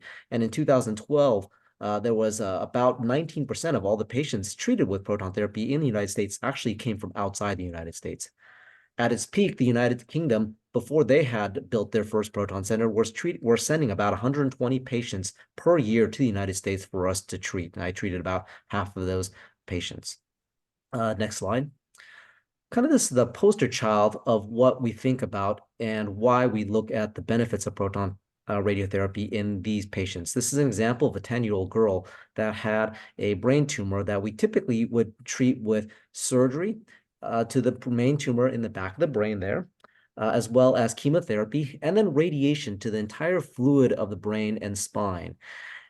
With that treatment, we know it does a very good job of curing these patients with an estimated survival of the 80 to 85% range. But they would develop the long-term side effects as a result of the radiation exposure in combination with the chemo that they would receive. In particular, as you could see on the picture on the left, that light green is the radiation from standard X-ray radiation that's exiting the body of this child. And these patients will develop heart disease even as soon as 5 to 7 years after the radiation exposure, to the point that the most common cause of death in these patients, should they survive their cancers, is heart attacks in their 30s and 40s. With the use of proton therapy, not only are we able to avoid things like the heart completely, as shown on the picture on the right, but the radiation stops before it gets to the bone marrow. And for the children like this who are receiving chemotherapy, what that means is they are not needing the transfusions or the hospital admissions for low blood counts that we saw in the standard X-ray radiation before we had access to being able to use proton therapy. Some other kind of side benefits we see from that is avoiding the bowels means less nausea for these patients under treatment. Without radiation exposure to the thyroid and breast, and like this young girl, that would mean there's no increased risk of second cancers of breast cancer or thyroid malignancy. And likewise, being able to avoid the fertility organs means this child is able to proceed to preserve her ovarian function and ability to carry children in the future. Next slide. Whereas most side effects from radiation we think about occurring years to decades after radiation, this is a particularly striking case of two patients that were treated by a colleague of mine, both 16-year-old with a tumor in the kind of right back area. And this colleague of mine had treated one with X-ray therapy before he had a proton center available to him. And 9 months later, he had a proton center built at his facility in Oklahoma, and was able to use proton therapy when another patient, another 16-year-old male with the exact type of tumor occurred in that area. And what's striking is, on the next slide, you can see within 12 months, the child that had the X-ray therapy, the IMRT radiation, the kidney that's adjacent to it on the bottom slide, 12 months later, is shrunken and damaged as compared to the kidney on his other side. Whereas the patient that had the proton therapy, that kidney is a little bit smaller in the back, but for the most part, relatively normal and still functional. These patients were actually treated by my colleague, Samir Kioli, who's our new president of ASTRO this year. And he still follows these patients. And he told me just last year that these patients were treated in 2011 and 2012. They're both still alive. But the patient that had the IMRT radiation is now on kidney medications that he's going to be on for the rest of his life because of that damage to that kidney. Next slide. One of the largest areas of growth in adoption of proton therapy in the past few years has been that for breast cancer. In the United States, breast cancer is the most common cancer among women. And we know that with the great screening that we do now, we catch most of these breast cancers earlier and earlier. And as such, we have very good cure rates for many women with breast cancer. But as a result of that, what we see is that the side effects from the breast cancer radiation catch up to these women. And typically, the biggest concern about breast cancer treatment with radiation is increased risk of heart disease. And this is particularly for women with cancer on the left breast because of the heart that sits just behind the left breast and the big artery that is most often clogged in heart disease sits right in the front of that left heart. And you can see in the picture on the left, that heart, which is sitting right behind that left breast, gets that full dose of radiation, or very close to full dose of radiation with X-ray or a photon radiation. Whereas with proton therapy, we can stay off of that heart almost completely. And it's for that reason we started seeing a very large uptick in the numbers of patients with breast cancer that are being sent, particularly for proton therapy. In fact, in some cases, like the University of Maryland's Proton Center, the most common cancer that is treated proton therapy is breast cancer. And that's because of the risk of, after about 7 years, increasing heart attacks and heart disease occur in the woman with left-sided breast cancer that can be completely avoided in the use of proton therapy. Next paragraph.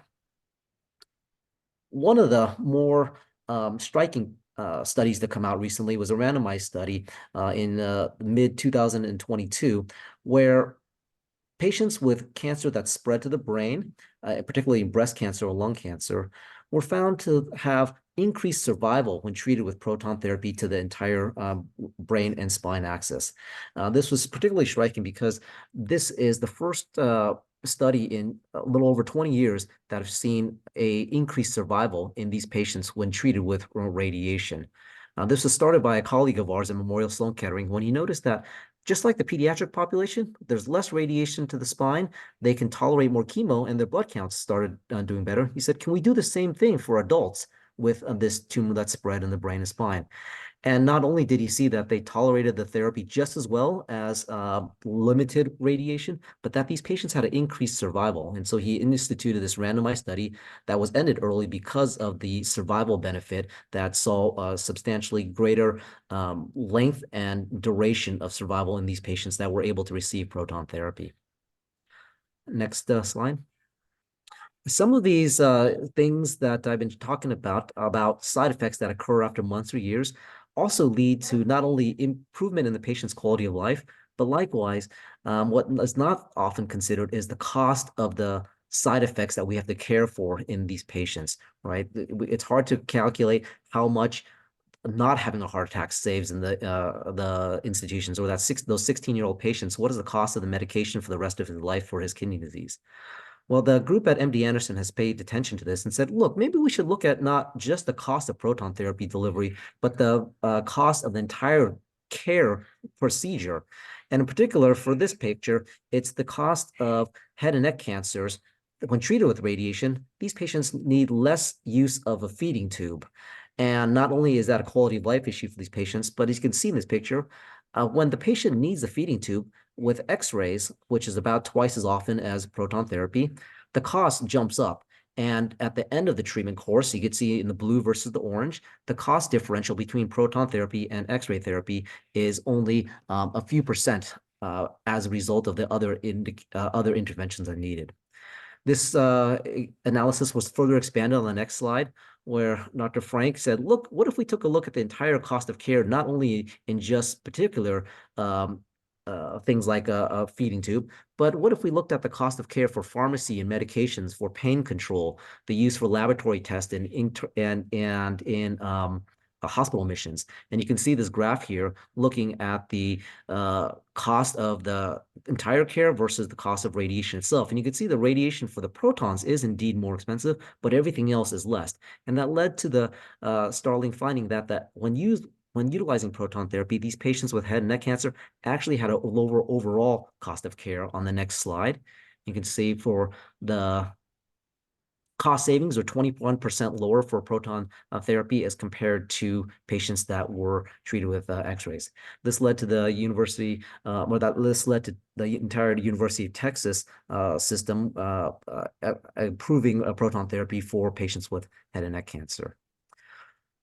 As more and more of this data comes out, and there's going to be another one by Dr. Frank, a randomized study coming out here in the next month, we're starting to see not only the improvements in the cancer control with use of proton therapy, but decreases in side effects, and leading to that, the cost savings to healthcare systems as a whole. Because of that, as been mentioned by a few of the others, we're starting to see capacity constraints. I myself am a radiation oncologist in San Diego, California, and I can tell you that my meetings mostly nowadays are figuring out how do we triage patients, because we have more patients than we can treat, and we have to figure out who is the greatest benefit.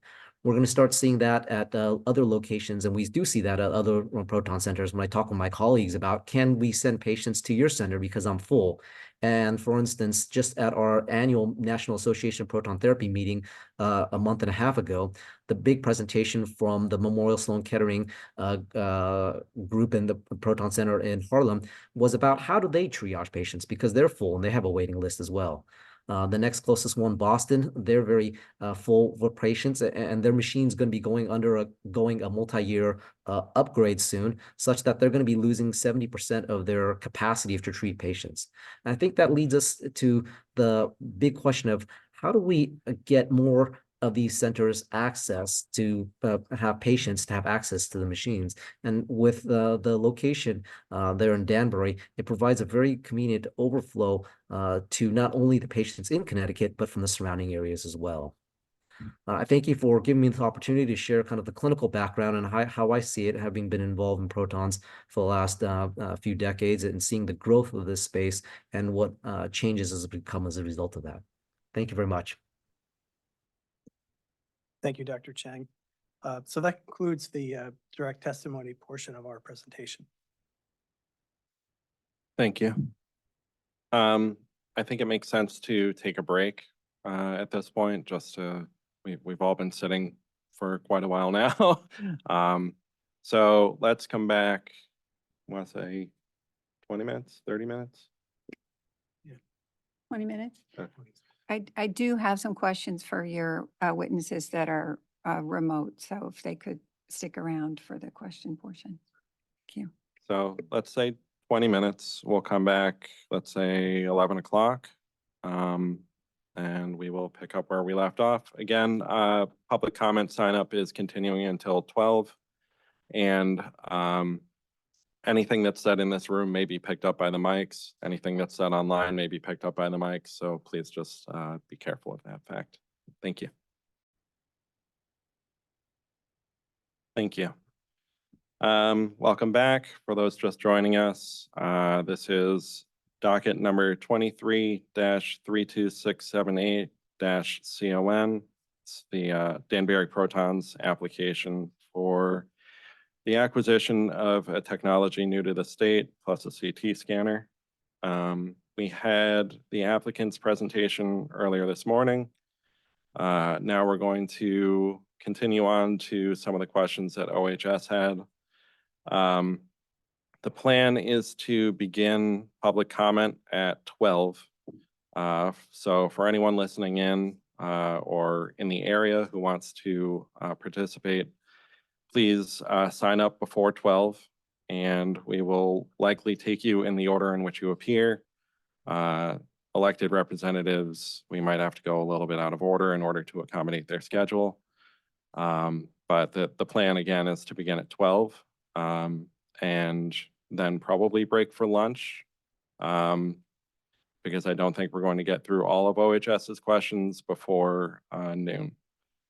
And then we'll come back and we'll wrap things up. So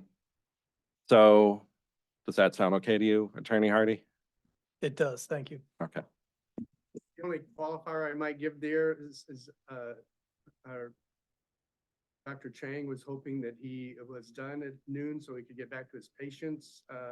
So if we had specific as opposed to having them wait till after. Okay.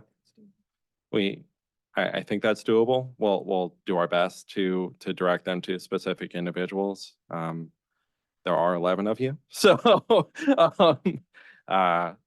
you know, we'll do our best is all that I can say. So I think Dr. Gifford wanted to start by asking some questions about the presentation that was given earlier. So I will turn the mic over to Dr. Gifford. Thank you very much. And I want to say thank you to all of the witnesses for both your carefully prepared application and your thoughtful testimony. It's very helpful to the Office of Health Strategy as we consider this application. So thank you. Actually, my first questions were for Dr. Chang, so hopefully that comports with his need to see patients. First of all, I just want to establish for the record, Dr. Chang, that the cost benefit data that you showed on your slide, beginning at slide 82, 83, and 84, is unpublished data. Is that accurate? Or I'm noting provided by Steve Frank at the bottom. So I just wanted to confirm that this was provided by a peer and not yet published in a peer-reviewed journal. Thank you for the question, for the kind words. There have been updates and published in a couple of different versions now. This was the summary slides he originally provided to me a few years ago, and there have been published reports, and there's been published portions of this since then, and I'm happy to provide those as well. I'll get the papers from him if that would be helpful for you. Yes, thank you. Sure. Okay. So my other questions, which I believe are for you, Dr. Chang, but whoever from the team wants to respond, have to do with the clinical indications for proton beam therapy. First of all, in the application, you provided the ASTRO model policy as the template for clinical practice guidelines. Is that the closest thing we have to a clinical practice guideline for proton beam therapy? So I would say there was probably three major ones. ASTRO's is one of them. ASTRO is our Society of Radiation Oncology in general, and they have an updated one actually that came out fairly recently, and I'm not sure if that's the updated one that's included in there, but in essence, yes, they split into group ones and group twos.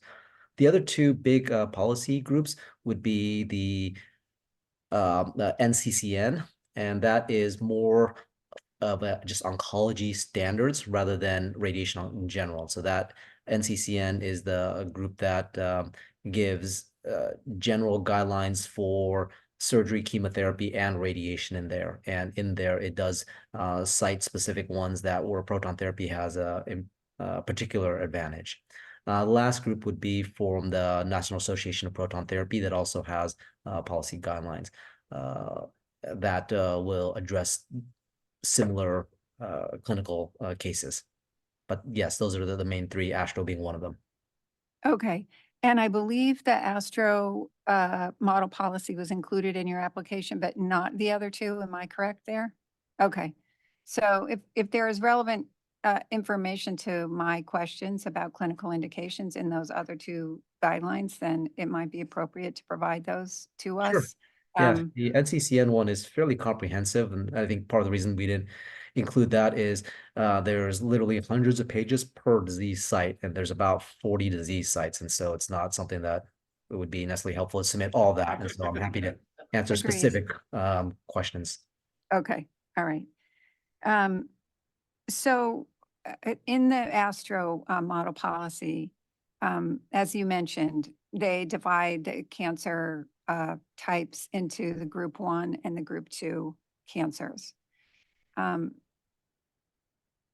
trying to get a better understanding of your assessment of need based on those two groups. And so can you describe for us, either you, Dr. Chang, or another member of the team, of the estimated number of cases that Danbury Proton would be treating in a year? How many of those are from the group 1 cancers and how many would be from the group 2? So I think I would defer that to another member of the team who did the numbers specifically for Danbury modeling. I would say that in my center in San Diego, approximately 70% of the patients would be in group 1, many of those being reirradiation, and that's a growing area of treatment where I tend to see a lot of referrals from my colleagues in the X-ray practice. And that's because about 10% of all patients that we treat have local recurrence only, that have had radiation before and are still curable because it hasn't spread. But the difficulty is once an area has received radiation, coming in giving a second course of radiation is particularly difficult to do. And so we see a lot of head and neck and brain tumors that have this, that fall into this category where they've been treated once and it's only come back right where it started, and it's hard to give any more radiation with standard radiation, and they get preferentially referred to a proton center. That makes up probably 40% of my head and neck patients are reirradiation. And so and radiation is one of the group one major group one indications. I would say again, in total of our center in San Diego, about 70% would fall into the group one. As for the numbers specifically Danbury, I defer to one of my teammates who would know those numbers better. Say that the numbers are evolving as we speak. Yeah, you probably want to turn on your mic. It is on. Okay. And Dr. Yamamoto, I'll have him speak next, but I was just at the national conference, as we said, a month and a half ago. Even the ASTRO recommendations are being updated so as to what's 1 and 2. As more and more modalities they're realizing how valuable it is. It's really changing that significantly. So for example, we had an awful lot of prostate patients anticipated when we initially applied, and we essentially stuck with that for the time being for this application. But that number is going to be significantly down, or breasts are going to be significantly up. It's definitely changing. Les, you want to talk about that? Sure. And in particular, Dr. Yamamoto, if you could comment on the change in approach to prostate cancer, that would be helpful. Yeah. One of the things that I don't have the exact number. I don't think we actually did the percentages, but the way I think about it is half of all cancers that are treated in the United States, including with radiation, is breast, lung, and prostate cancers. With that, protons have been used as level 1 indications for all 3 in the national guidelines also. And I'm sorry. When you say level 1, you mean the group 1 in group the 1, mod excuse me, policy? yes. Okay, but those cancers don't appear on that list.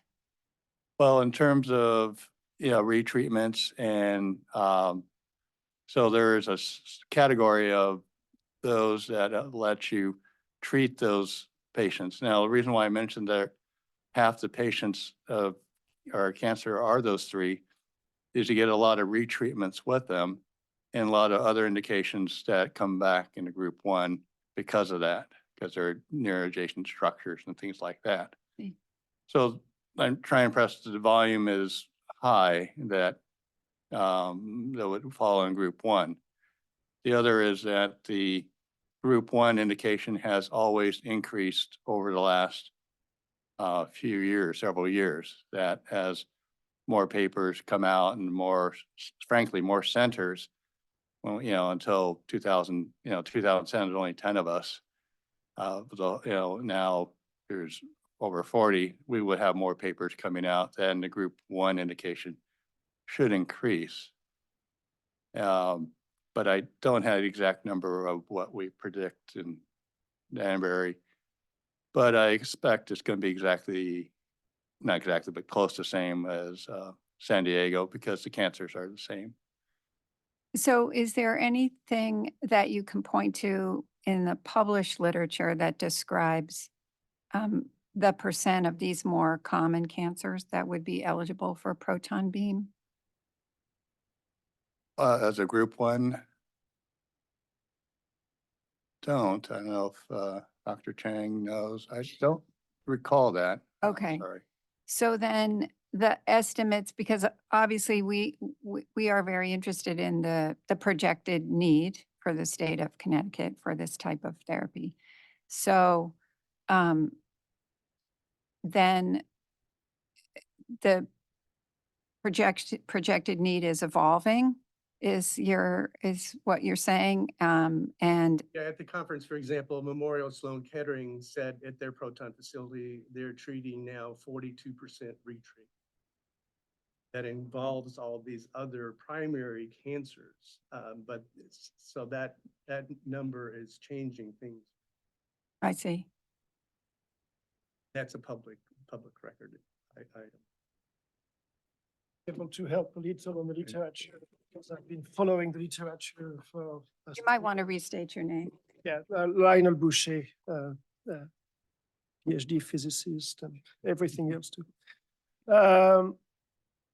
A lot of nations have looked at what percentage nations, France did, Italy, Sweden did a great job at looking at at the percentage of radiation therapy patients who would benefit from proton, right? So they look at the literature, and the convergence is between 10 and 50%. So, and these are not actually new data. They are data from the past 10 years. They're actually 10 years ago. So this 10 to 15% were data about 10 years ago published by this country. Italy did also, and you converge always between 10 and 15%. What we are seeing since then, we are seeing an increase, more percentage, right? So the Mevion centers, which I have visibility, typically treat between 10 and 20% of their patients with proton therapy, and it's what the physicians are seeing as value-based. So there is an evolution. So we are continuing to see data coming. So MD Anderson has been fantastic in publishing for head and neck. We have the esophagus, excuse my French, I can't say that word, but esophagus trial that was a phase 2 trial. There's some data coming out here that we all have heard, but we don't know yet the data that are coming out at ASCO from MD Anderson. So we are seeing a growth of the publication of the data coming out because there's more and more centers. Right. So this group 1, usually from Astro, they are all plenty of reference, right? You look at the document, group 1, tons of reference at what Dr. Chang talked about, the NCCN, and a lot of different reference or published reference for all of this group 1. So this group 1 are in general pretty established. I had heard a percentage of group 1 patients that are treated with proton is actually quite small in the US. So I don't have the number, but I think I actually messaged someone, the medical director, the executive director of the NAPT gave me a number 2 weeks ago, and I just don't have it yet.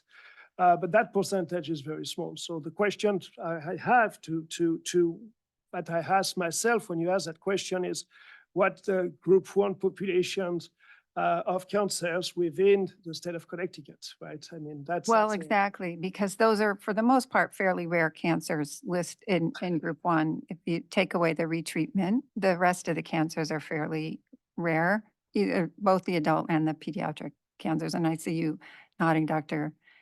Yamamoto. So that's why, hence the question. I believe your application references that you used IHS Market to estimate the percent of the group 2 cancers that would be appropriate for proton beam. Did I misread that, or is there something there that you want to point us to? Daria, could you comment on that? Yes, sure. IHS Market is the previous company for our group at Global Data. So we used to be employed by IHS Market, and the Life Sciences Consulting Group was purchased by Global Data. But can you ask the question one more time? I know you're asking about a specific item. I should, let me get you the page reference from the application. That might be helpful. And if the team can help me look, I know I saw it recently, but it might take me a minute to find it.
So we're looking at Bates number, page 29 of the application, and the application is Exhibit A.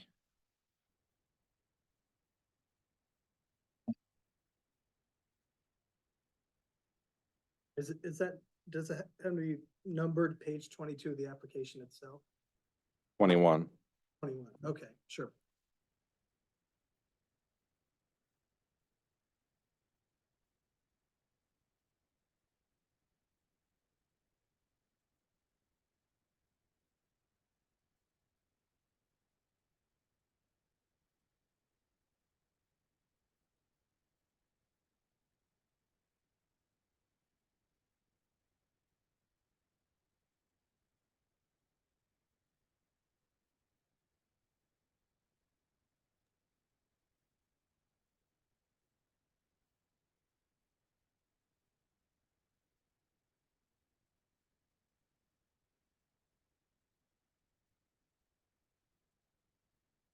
For any members of the public who might be listening, I'll just read. It says, according to a report of IHS Markit, the estimate of radiation eligible patients for whom proton therapy is appropriate range from 14% to 30%.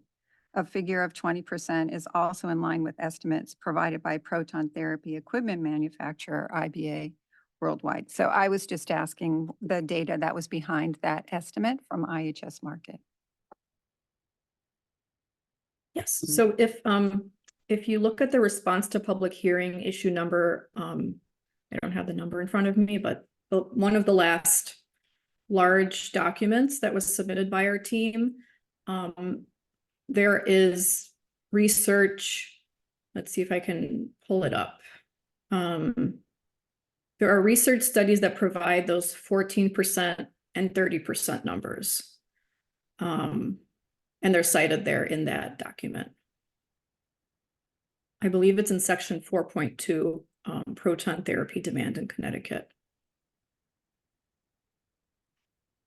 Are you guys tracking where that is so we can follow up? Okay. You finding it?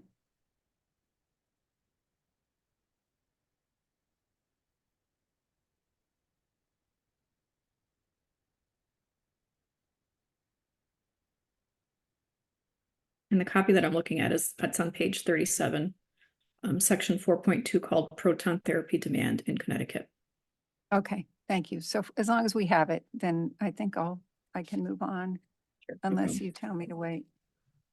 I think Chris Gonzalez may also have some specific data from his experience that he may share. Mr. Gonzalez online. Yes. Can y'all hear me on y'all's end? Okay, great. I would also like to mention the definition of eligibility. So between that term can be interpreted two ways from a clinical standpoint versus a patient access standpoint in terms of eligibility. But for the region of Connecticut, the Medicare approved contractor, which is NGS for y'all's region, does have a proton therapy specific LCD policy. That policy is L35075. And essentially, the proton therapy policy in terms of eligibility is defined as any patient that is a radiation therapy patient is eligible for proton therapy. So it's not so that's in terms of access, that's why people in layman's terms say, well, if you have Medicare, you can get proton therapy. But it does not define eligibility by a specific disease site. It defines it actually by where the target, meaning where we're treating the patient. So, not always, for example, breast cancer, you can have a mediastinal, let's say lymphoma or a breast cancer, vary in a similar region, but from a histology standpoint, they're different, but what we're actually treating is in that region. So the definition of the potential use of a patient isn't because someone has breast cancer or let's say lymphoma.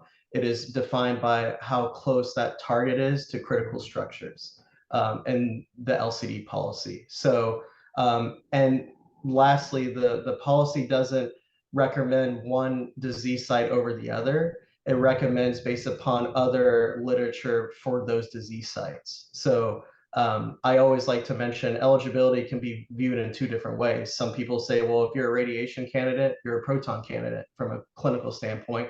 If you ask an insurance company, they will redefine eligibility, not because of medical necessity, because they may or may not have included it in that in their own medical policy. So two different definitions.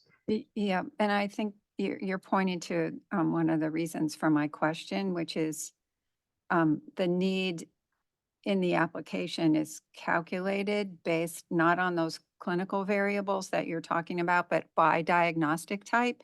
And then there's an estimate of what % of those diagnoses would be eligible for proton therapy. And that's what I was trying to get a better handle on. So, and I did want to point out, between all these organizations, between Astro, even CMS and NCCN, their group 1 versus group 2 categories are all different.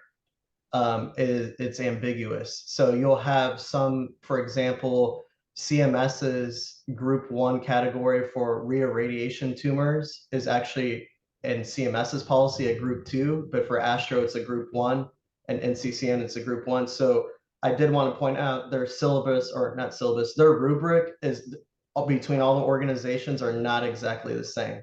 So you kind of end up in it depends who you ask and where you ask the organization, but by and large, they all kind of even out at some point based upon re-supporting literature. So the more conservative, I would say, policy is normally NCCN, but then you have different MACs across the United States. You think Medicare shares the same policy, but every MAC has a different, which there's 5 of them, have different policies.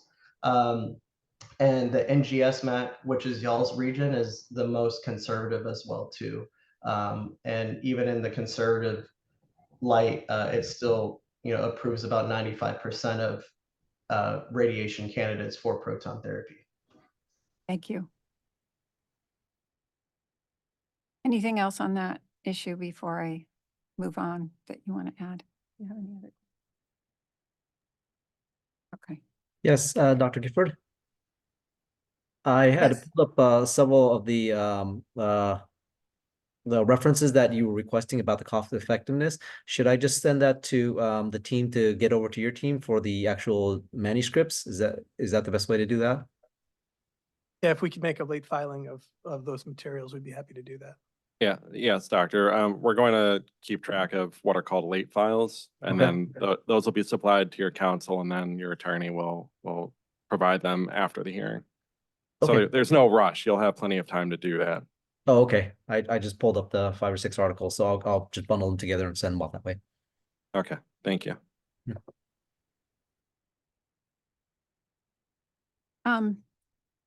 I wanted to move on and ask some questions about the location, your proposed location.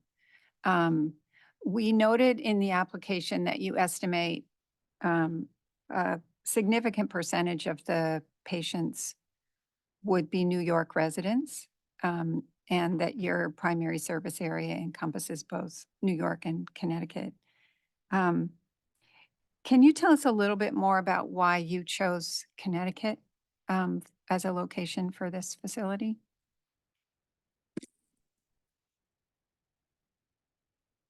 I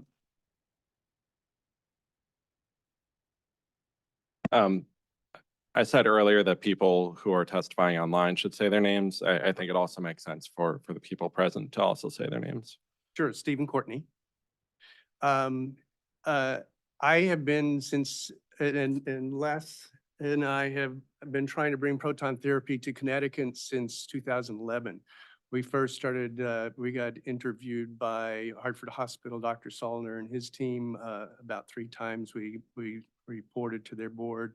We tried a number of years to work with Yale and bringing them a facility, Lindley's, Mevion, and our firm also proposed a turnkey solution on a couple of different sites that Yale had as well. And it just was going nowhere. But we suspected that certainly that some someone in the middle of Connecticut was going to provide a facility. They had been talking about it for years. When we looked at United States as a whole, the largest whole demographically for proton therapy centered around Danbury, Connecticut.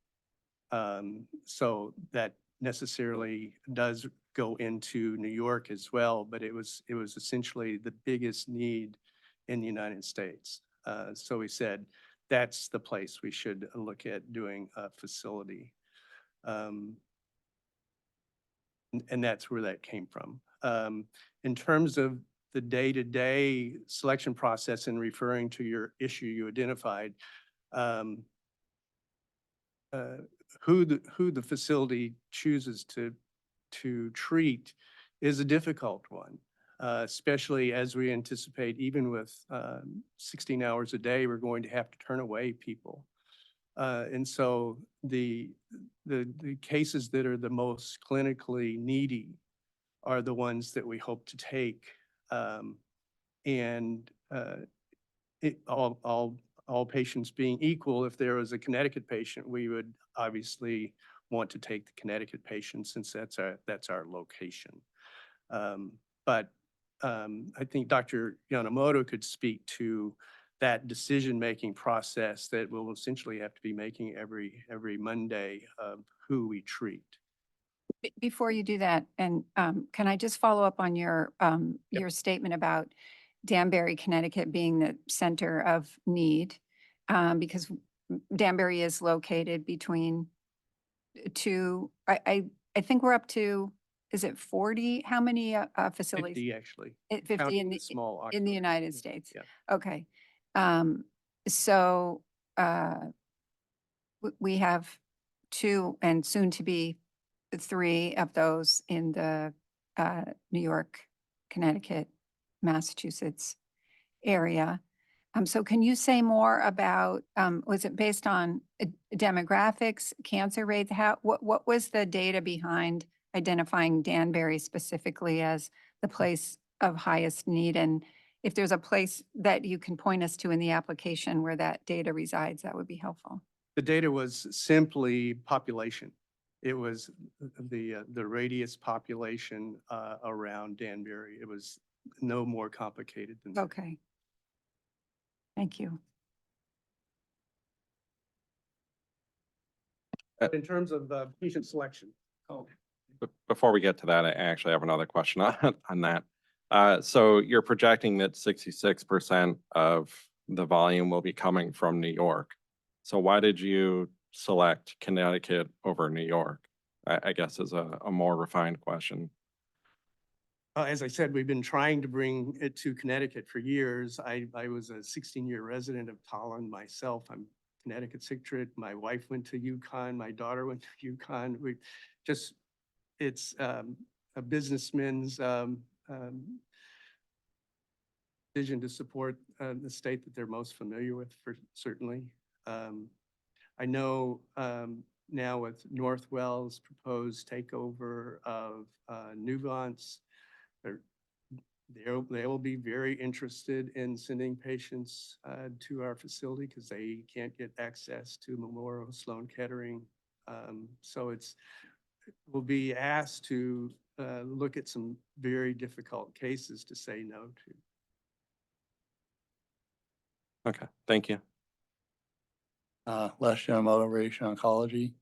An answer or explanation about the triage or list of how we select. I defer to Mass General Hospital's Proton Center.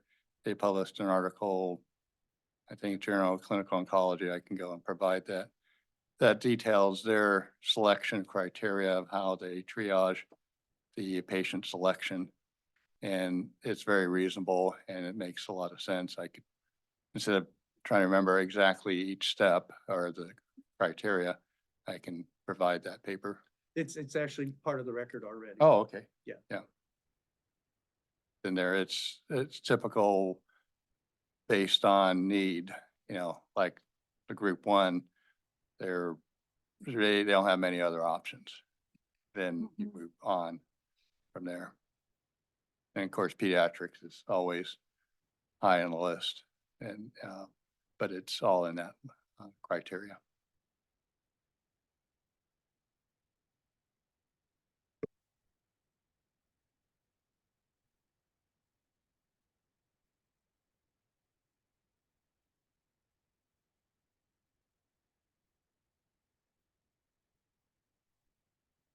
Sorry, we're just following up on the location question again. So just so we completely understand, you looked at population per square mile, I guess is what you're saying, population density, and then compared that to the availability of existing proton beam therapy centers, and that's how you picked the Danbury location. Was there a study that your company performed or anything else that you could refer us to? All that was confirmed by our feasibility consultant initially, which was IHS, as was referred to, that's now Global Data. They're actually in the process of updating all our larger study, which we'll need for the bond placement. But we're sure the information is going to be the same. Okay, so no additional documents that you want to provide. Okay, thank you. Okay. I wanted to ask, I believe it was Mr. Melson who mentioned that Medicare covers proton beam therapy with few limitations. Am I correct that for group 2, it's covered under the coverage with evidence development category for Medicare, or is that no longer the case? I think Chris is better to answer that because Okay. he's got a national perspective on Sure. that. Chris?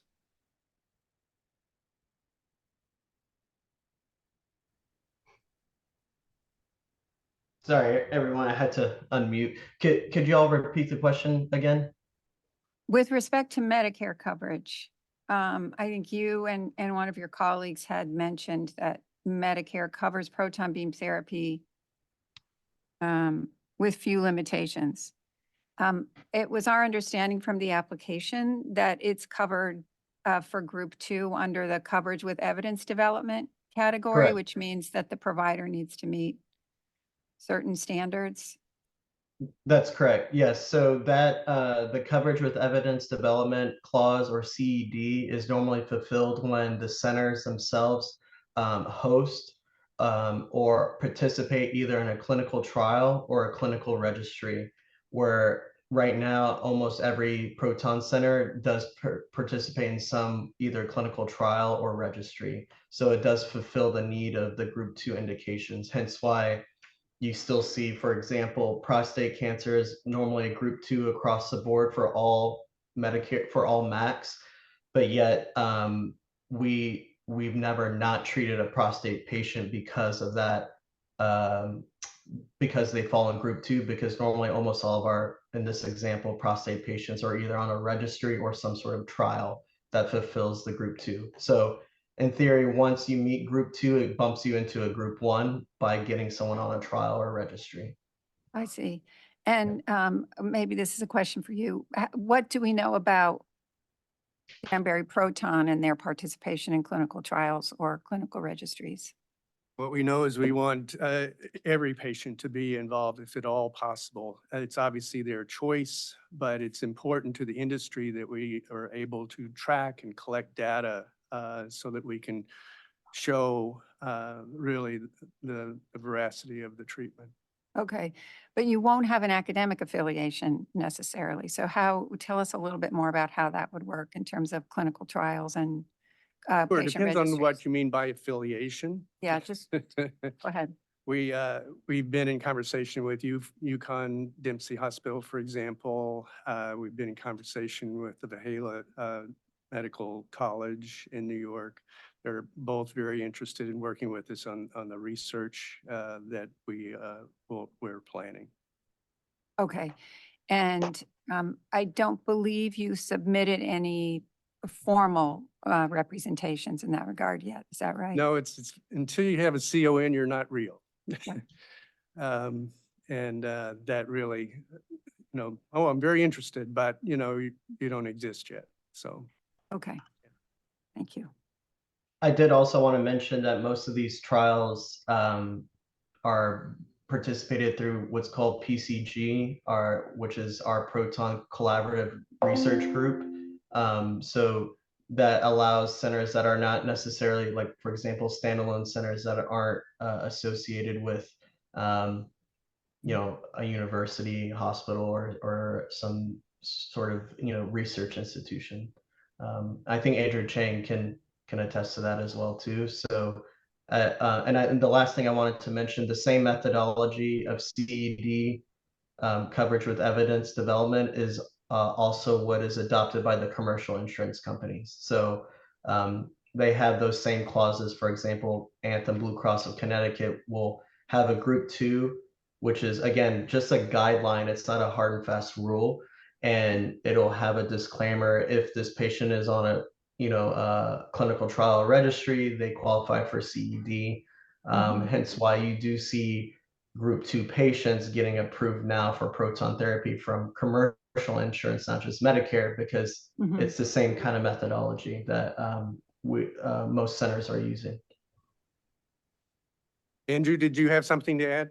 Oh, yeah, sorry, I was gonna say the same thing that Chris just brought up when the question about clinical trials came up. Yeah, Dr. Yamamoto and I worked together with the Proton Collaborative Group, the PCG, to run these clinical trials. Initially, we started it because at that point there was only a handful. There were 7 proton centers in the United States, and there was a need to develop these trials, and so the PCG was founded specifically to run proton therapy trials. I'm the vice president and the treasurer for the organization right now, and as well as the PI for the breast cancer trial, which we started in 2013. It's actually about to close for that. So yes, the majority of proton trials previously have been run through the PCG. As more centers have come up, now we're starting to see dedicated proton trials being run through like the NRG and the other national groups. But initially there was just not interest because we were a small subset of the oncology world. Dr. Chang, since before we lose you, I wonder if I could take advantage of your clinical expertise, and you could summarize for us.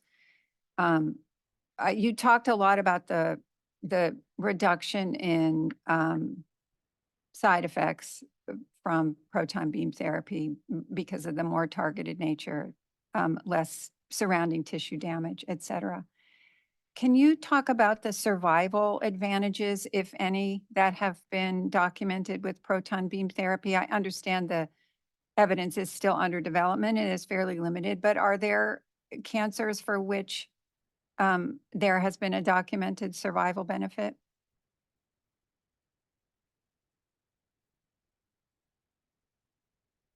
Can we unmute Dr. Chang? Sorry, I couldn't unmute myself. Yes. Initially, the studies that were utilized for proton therapy were specifically for cancers that could not be treated with standard radiation. And because in the 50s and 60s and 1970s, the number of centers were limited to, in essence, scientific research accelerators where we moved the physics equipment aside and treated just a few patients, the Harvard cyclotron lab being one of those. And so we would only be able to treat about 10 to 12 patients a day on these research machines. And so we had to be very selective in which cancers that were treated. And so the ones that could not be treated with standard radiation were the ones that were initially proton therapy utilized for. And that's why you see in like the group 1s, things like the chordomas of the base of skull, those simply could not be treated with standard radiation. And so proton therapy, in essence, was the only survival definitive curative method. And so those, for instance, are increased survivals.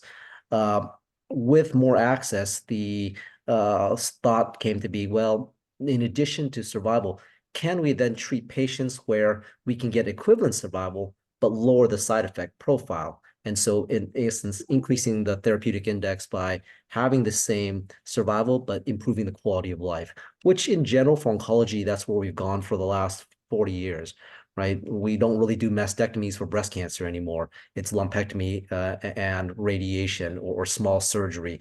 And it's because the survival is the same, but the idea is less aggressive treatment. You don't have as big of a surgery. There's not the decreased cosmetic outcome for many women. Similarly for sarcomas, we don't take off the arm anymore for a large sarcoma. We would do a smaller surgery and then radiate. And so the survival doesn't change, but it's a toxicity reduction. Proton therapy falls into that same general category and paradigm of cancer treatments is, like, can we get the same survival with a lower cost, in essence, of patient toxicity? That being said, there are still other cancers that we do see documented survival, and that's why I brought up that slide about the disease for breast cancer and breast cancer and lung cancer that spread to the brain and spine. For that type of diagnostic or for that type of disease, for the last 30 years, we have not changed survival at all. It's been always palliative treatments and trying to get the average survival of 6 to 12 months. It's a kudos to my colleagues at MD Anderson that said maybe since we have this access to protons, we can keep giving them the good systemic therapies that they need, but let's see if we can sterilize all the cranial spinal fluid. And so doing that with protons, we suddenly saw an increase in survival, something we haven't seen before. And I think what we're going to see is that there are specific cases where proton therapy can improve the survival. That's one of them that's come out. But I would say most of the studies are really, and most of the utilization of protons has not been trying to improve survival, but it's to optimize the survival with the lowest toxicity possible. Thank you. Sure. I think it's important too that you talk about survival. In the left breast case, yeah, the cancer didn't kill the person, but the heart complications did.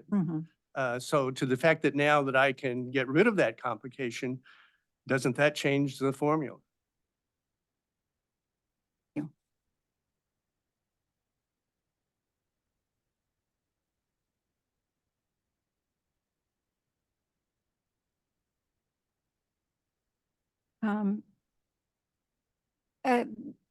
But few of you mentioned, sorry, I forget who it was, but a couple of witnesses mentioned that previous proton beam facilities had struggled financially, and some of them had been unsuccessful, but that more recently they were managing to be successful financially. Is there any documentary evidence that you can provide us with around the overall financial stability of these places around the country? Single room certainly made a big difference, but even in that case, it hasn't been foolproof. The only thing that's been foolproof is a single room Mevion system. And that's the key. And it's why we've been behind them since they came out. Makes all the difference because you're able to reduce your capital stack. You're able to reduce your operating costs. You know, we have one engineer on site. A competitor has 3 engineers on site. They're working all night to recalibrate the thing. Our guys is the Maytag man. He's bored out of his mind. It really makes a difference what equipment is used. Okay. And are there any trade publications or anything that you can point to that describes this difference in, it would be helpful to have that evidence in the record if you have it. Yeah, I don't know. We could Google it and see if there been any trouble. Well, Lionel knows all the facilities and he has the data of all the facilities. And he could certainly, do you guys have a paper of some sort that's addressed this? So there's a few publications sharing the experience after 2 years, right? Washington University did a publication of their 2 years experience on running proton therapy. I think at this point, it's the financial success is in general. I mean, it's it's not even success, it's sustainability, stability, right? I mean, a lot of the centers are not for profit. So that is anecdotal. It is not, there's no data, there's nothing published. So aside from the experience published after 2 years in 2016 by Washington University in St. Louis, everything else is more anecdotal. Thank you.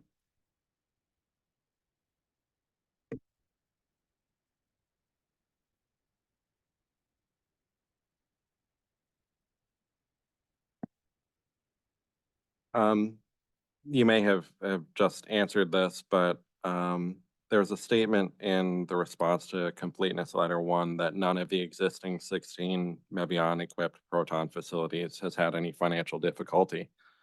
And my question was, what is that based on? There was no real source for that. Is that anecdotal or something other than that? Well, again, it's anecdotal, right? We started our first centers in 2013. We just opened one last year in Kansas, or was it in December? We have 1 or 2 going to be open. So, I mean, so it is anecdotal. We always like to say we never had customers that had to refinance or got bankrupt. So at least from a market experience, Mevion is in a position that we can say that none of the Mevion centers have had to refinance or have had to go bankrupt, right? So that's a factual statement that can only be verified or validated by understanding of who the Mevion centers are. Does that answer your questions? It does, yeah. How many of the 50 centers in the US are Mevion? So in the US, there's about a dozen Mevion centers, all single room. Actually, we have 2 rooms, which is at St. Louis, Washington University, that has expanded to a 2-room center. Yeah. And to the best of your knowledge, has the financial support and backing that has been developed for those other facilities been equivalent to what you're projecting will happen here? I don't have that level of detailed information. So a lot of our centers, some of our centers, we have 7 or 8 NCI cancer centers. And so the way they finance it in general, this kind of financing done through their standard operation capital. We have a few centers that are private, that are physician-owned or physician-grouped. They usually have used debt financing. So Mevion has not done yet bond financing. We've usually done debt financing. At least Mevion centers have done debt financing or just capital purchase.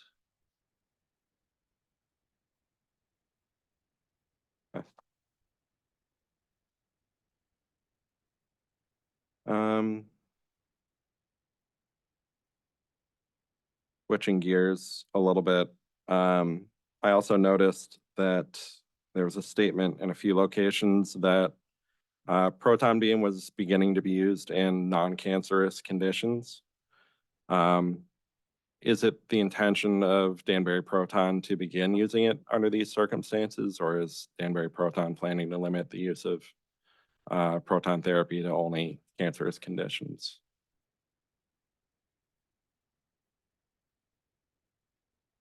Les General Radiation Oncology. In the cancer world and radiation oncology world, I should say, we treat both cancerous and non-cancerous diseases. And our intent is to be part of that priority list of including non-cancerous diseases. I personally treated over 400 patients with age-related macular degeneration and non-cancerous disease in the 90s and have 5 papers on that. So that's one example of a novel therapy for that. Protons and radiation therapy treats a lot of different benign diseases. And we'll include that as part of it. It's just that with radiation oncology, most applications and such don't really mention it too much because the focus is cancer.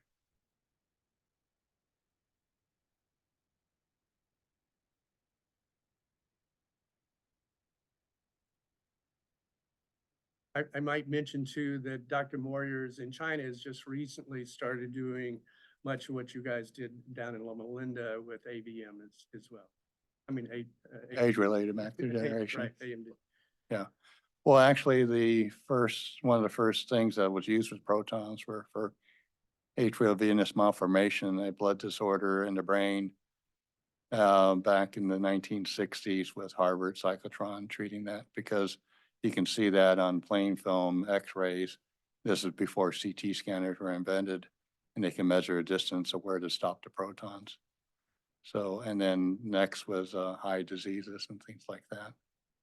So, yeah, a lot has happened in the last decade or two in terms of the feasibility of proton centers. Thank you.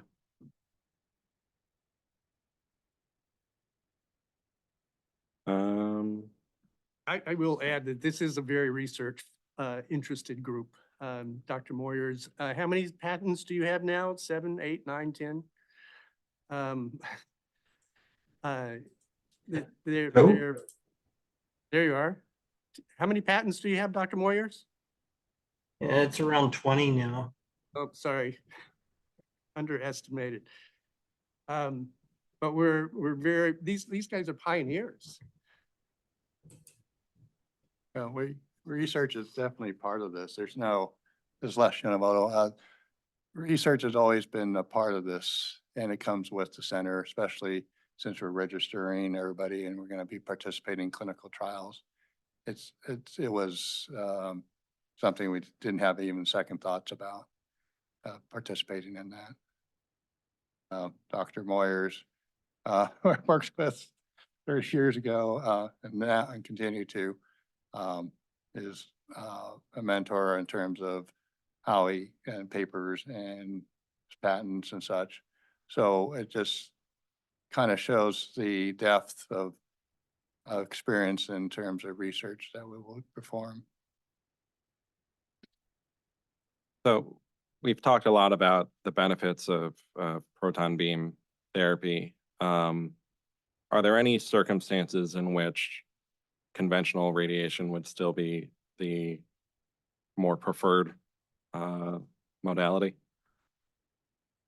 Well, there's many ways to look at that question. The first reason why there's, I think, 4,000 LINACs that are treating over 95% of the patients is one, access and availability, that they're everywhere, and rightfully so, because if you're going to treat 60% of the cancer patients, you have to be available, have access to it.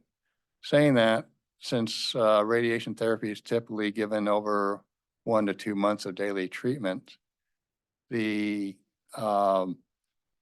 X-rays or the LINACs that produce X-rays by default are the preferred method because they can access it.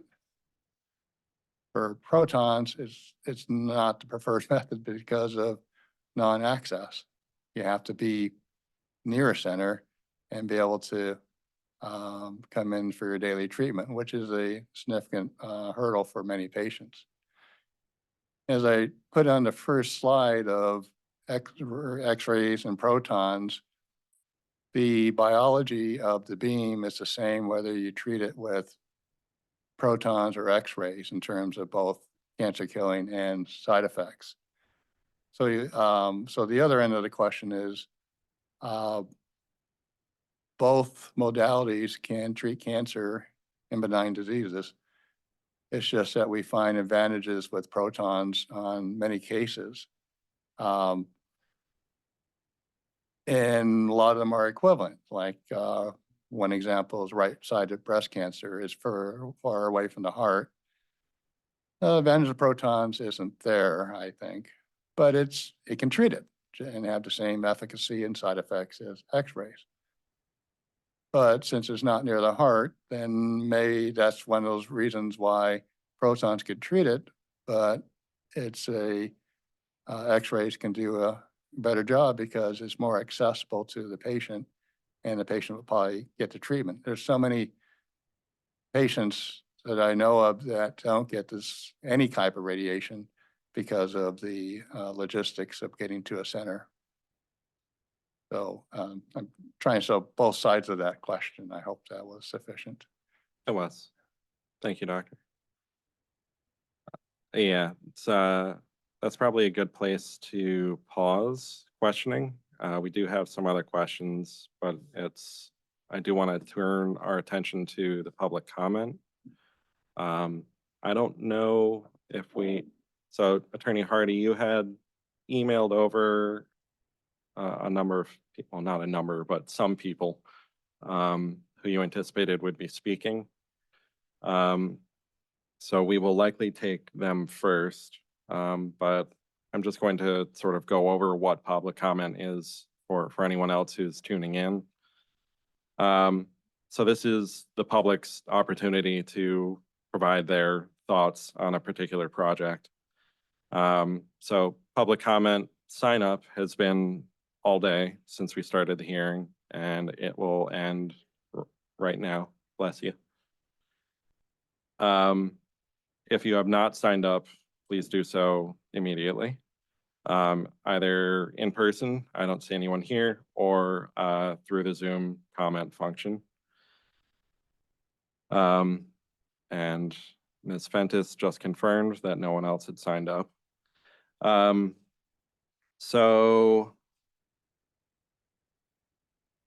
typically the order in which we go is elected and appointed officials, clinical professionals and executives, and then individuals the applicant has signed up. So Attorney Hardy, do you want to sort of take the wheel on this a little bit? Yeah, so today is a very challenging day in terms of having the legislators be able to zoom in because there are these marathon sessions going on today. It's the end of the legislative session.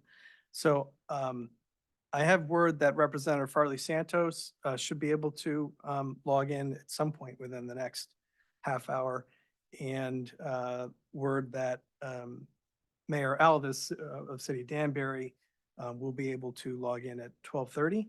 But that's the only information I have at present in terms of situations where we might want an accommodation in terms of taking people out of order. Okay. I don't have the list of names that you emailed over yesterday, so I frankly don't know who else is on that list. Do you have that available to you? I do. So we had listed Deborah Hickey. I see she is on the Zoom. We had listed Aubrey and Grace Eline. I'm not seeing them. Dan McInerney, I don't quite see him on there. Miguel Fuentes and Bill Finch. I don't see either of those at present on the Zoom. Okay. You said one of the individuals you did see though? Was it the Yes, first Deborah one? Hickey. Okay. Ms. Hickey, are you available? I am. Can you hear me? I am. All right, I can. Oh, boy. So typically we limit people to about 3 minutes, but since you're apparently the only one who's here right now, feel free to take your time. That makes me feel better. I'm going to try to keep it under 10 minutes. So good afternoon, everybody. Dr. Gifford and OHS staff, thank you for the opportunity to speak in support of the Danbury Proton Therapy Center. I am Deb Hickey and I run the Brotherhood of the Balloon organization. Please allow me to explain who we are and how we came to be, but quickly, since I joined this Zoom a bit late, I'm not sure if you covered the public hearing issue statement that proton therapy is considered experimental, though I'm sure at this point you're convinced that that is an inaccurate statement, and the following story will help clarify that. And again, I'll try to get through this very quickly, but I'm just going to tell you a brief history of the Brotherhood of the Balloon so you'll understand. My father, Bob Marchini, was diagnosed with prostate cancer in 2000. A few years earlier, he'd watched his older brother suffer debilitating side effects following a prostatectomy. And at the time, my father vowed to himself, and he knew that prostate cancer was hereditary. He said if he were ever diagnosed, he'd find a different treatment option.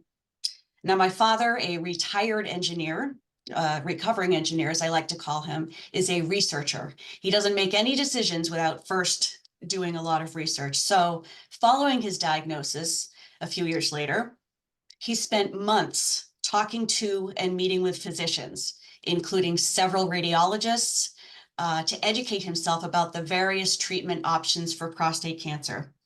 And he spoke with nearly 60 former patients representing each treatment option he looked into. He read studies, he read articles, and everything he could find online. Meanwhile, one of his best friends, Larry, was vacationing in Grenada about 6 months after he'd undergone a prostatectomy for his prostate cancer. Larry and his wife were out for a walk one day and struck up a conversation with a guy who had just finished a jog. Larry learned that the guy that had just finished the jog had been treated for prostate cancer a month prior. Dumbfounded, Larry said, well, what kind of treatment did you have? Thinking, how could this guy be jogging? Here I am still learning how to walk because I have so much pain and I'm wearing a diaper. Turns out the jogger had had proton therapy. Larry knew that his friend Bob had recently been diagnosed, so he told him about it. He said, when he got home, he said, this guy said he never felt a thing and is living the same life he was living before he was treated. So after that conversation and learning as much as he could about protons, my father ultimately decided to visit Loma Linda University Cancer Center in California, where the only proton center in the country was located at that time.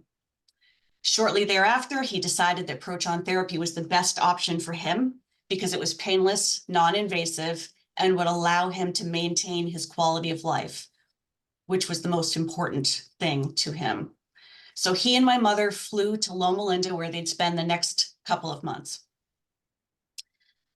And while back home, we all thought he was sickly and bedridden, my father was golfing every day after his 15-minute morning treatments and spending his evenings touring the area and eating his way through all the local restaurants. My father later referred to his treatment time as a radiation vacation. After his treatment ended, my father volunteered to keep 6 patients connected through email. They planned on sharing PSAs and other updates and information. And by the time my father was actually packing up to leave California and head home to Boston, there were 19 men in the group. When my father sent out the first email to this group of men, he jokingly titled it The Brotherhood of the Balloon, as Loma Linda used a rectal balloon to reduce rectal toxicity and enhance immobilization. My father also did not intend for the abbreviation, the Bob, to correspond with his first name. That was just lucky. Some months later, there were 100 men in the group. And my father thought, how on earth am I going to keep 100 men connected?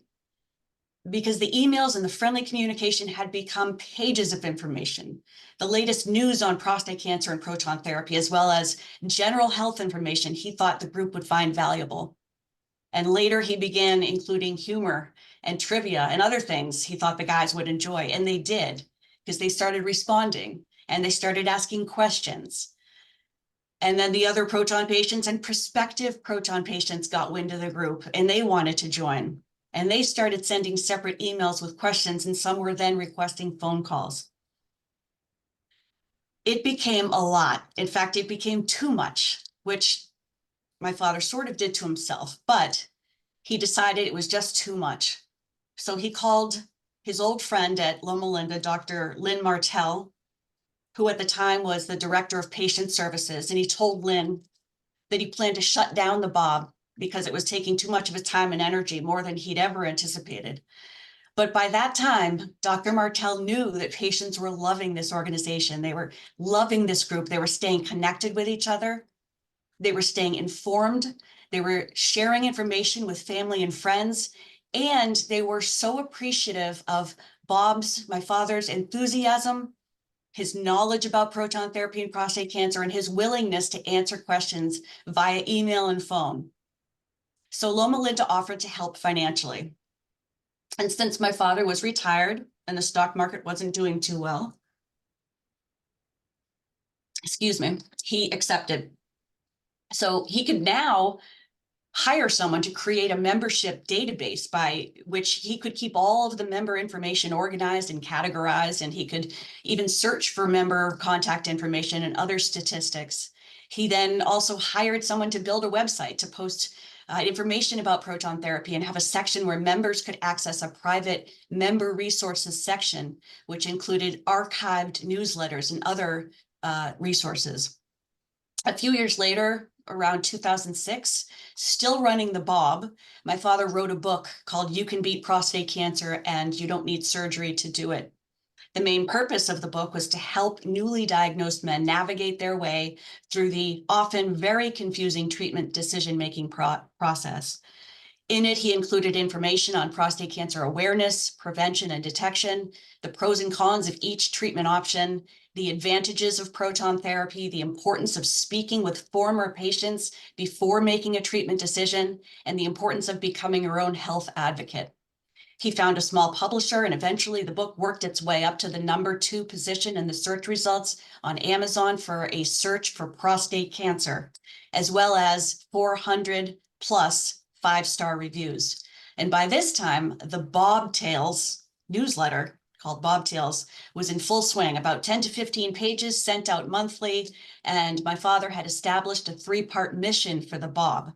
1, to keep members connected, 2, to promote proton therapy, and 3, to give back to the institution that started it all at Loma Linda. The newsletter and our website were also promoting Bob reunions led by Loma Linda that were happening all over the country. And eventually our members started forming their own local Bob groups and member reunions. At this point, around 2010, my father was completely overworked and overwhelmed. So he called me. I was the director of marketing for a search engine optimization company in Boston, and he knew I had the experience to take some of his work off his shoulders and perhaps build upon what he'd started. So long story short, I came aboard, and by 2011, 2012, we had a Facebook presence, a blog, a PowerPoint presentation for our members to use themselves in their own communities to educate others about protons.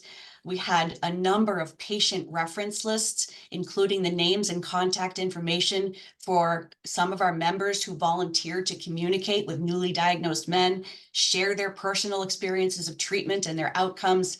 And we began fundraising campaigns for proton research at Loma Linda.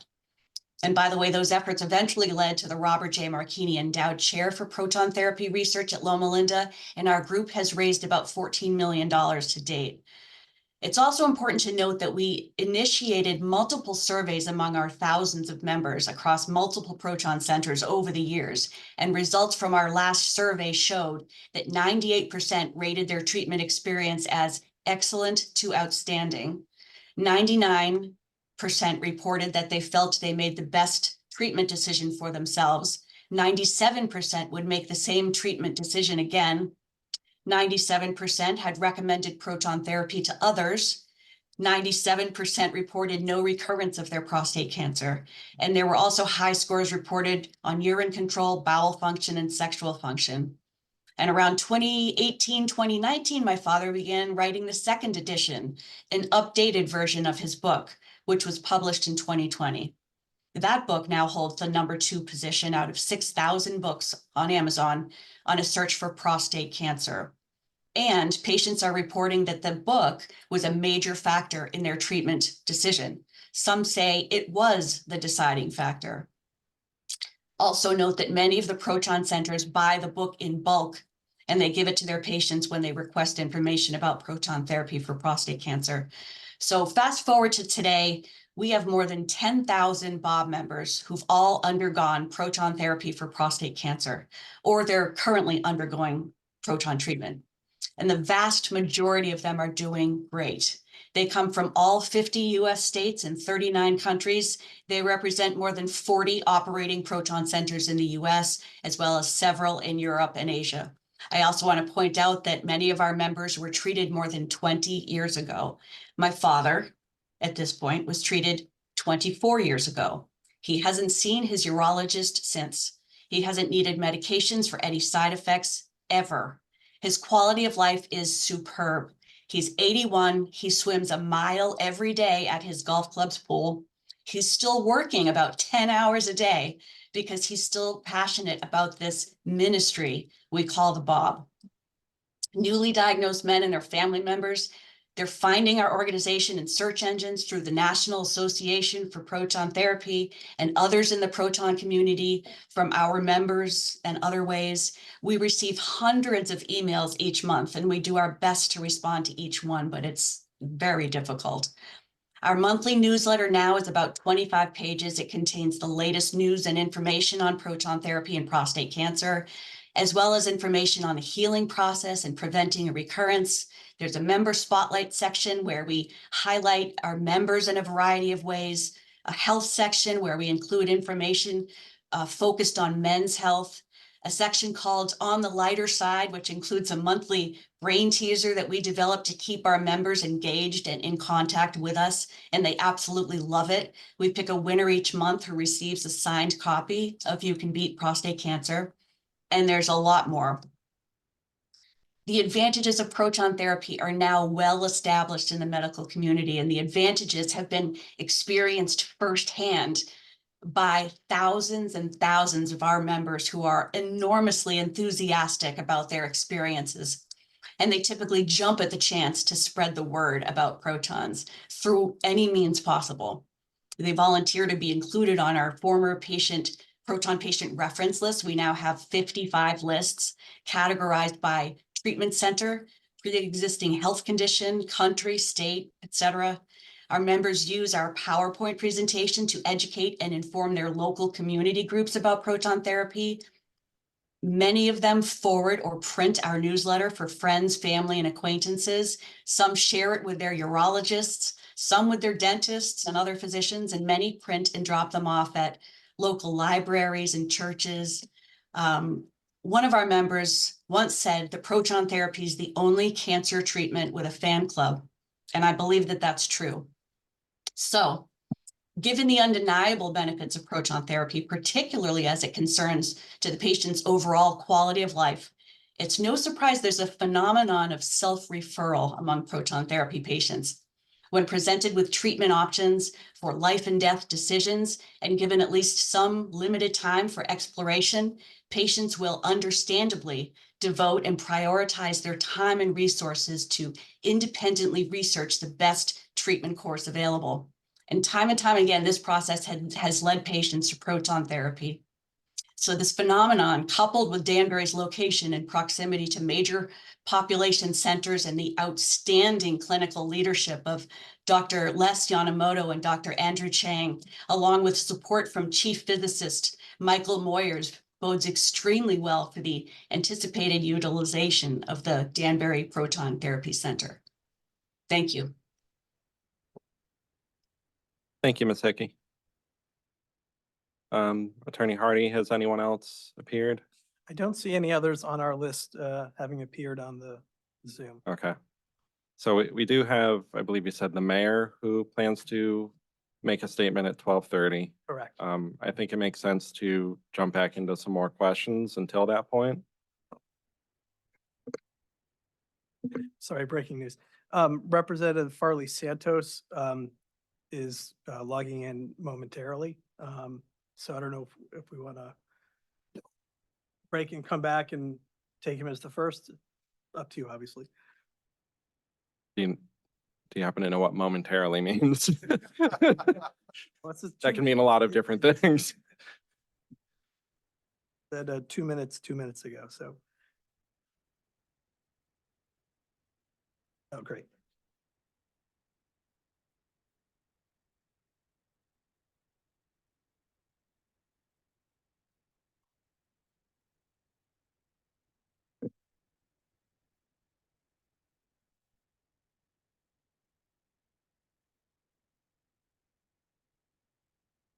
So that's Representative Santos? Okay. Representative Santos, are you available?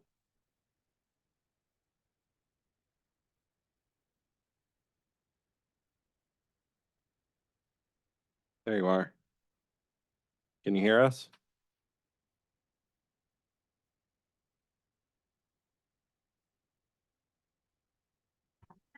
Hi, were you calling on me?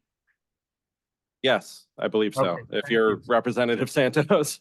That's right, I am. I'm sorry, we're in the middle of session here, so we're trying to get to a nice quiet spot to discuss this with you.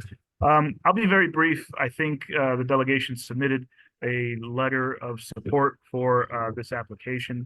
I think this is something that Danbury for sure could benefit from, and along with our residents, right? And there's some stories that have come to us from folks who have had to have cancer treatments and have had to go a further distance, right, to to have the services that they required.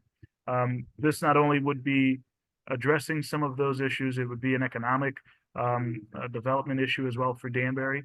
And I think that it's progress that is needed in that corner of the state. I think it would serve a need for a broader base of the community.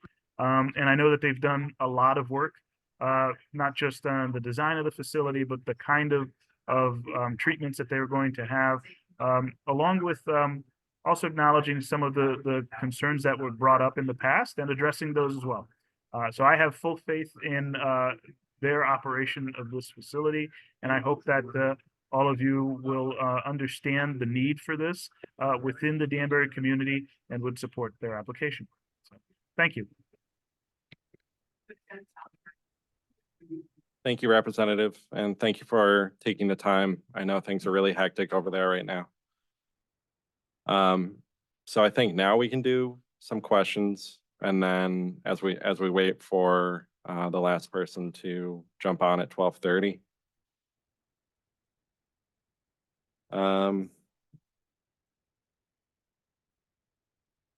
So I was going to continue with mine unless you had any additional questions. Okay. So I had some questions about the open affiliation policy. So the team that you have developed here, what is their experience with non-affiliated facilities? Les, you want to talk to this subject? Well, Les Shinema with radiation oncology. In the medical world, we have restrictions on using facilities and non-restrictions depending on, hospitals and facilities, as you know. Our intent, our goal is to be an open model where any radiation oncologist that is certified can use the facility to bring their patients. Similar to any other, not just for radiation, but other centers are open centers too. We don't want to close it to any physician or patients. It's that simple. Obviously they have to be certified radiation oncologists, and there'll be another radiation oncologist such as myself or Dr. Chang that will help oversee it as a director to make sure of the quality. But most of the radiation oncologists coming out here are well trained with all the modalities. So I'm happy to share a little bit about that as well.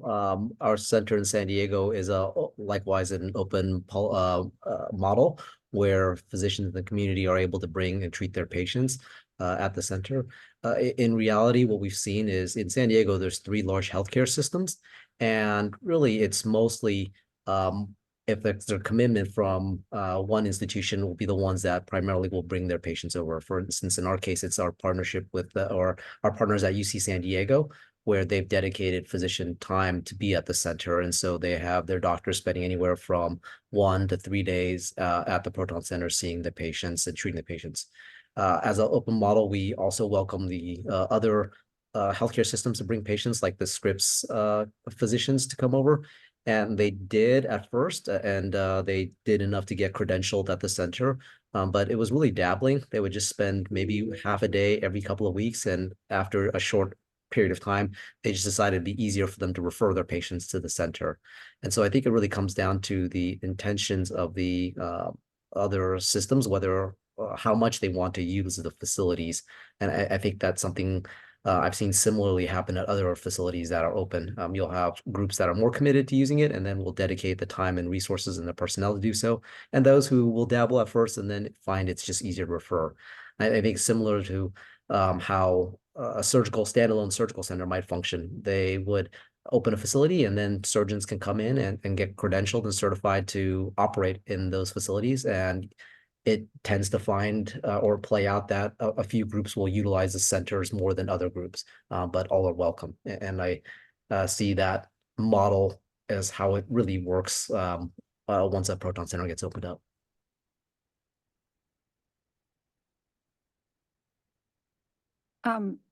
A follow-up to the comments.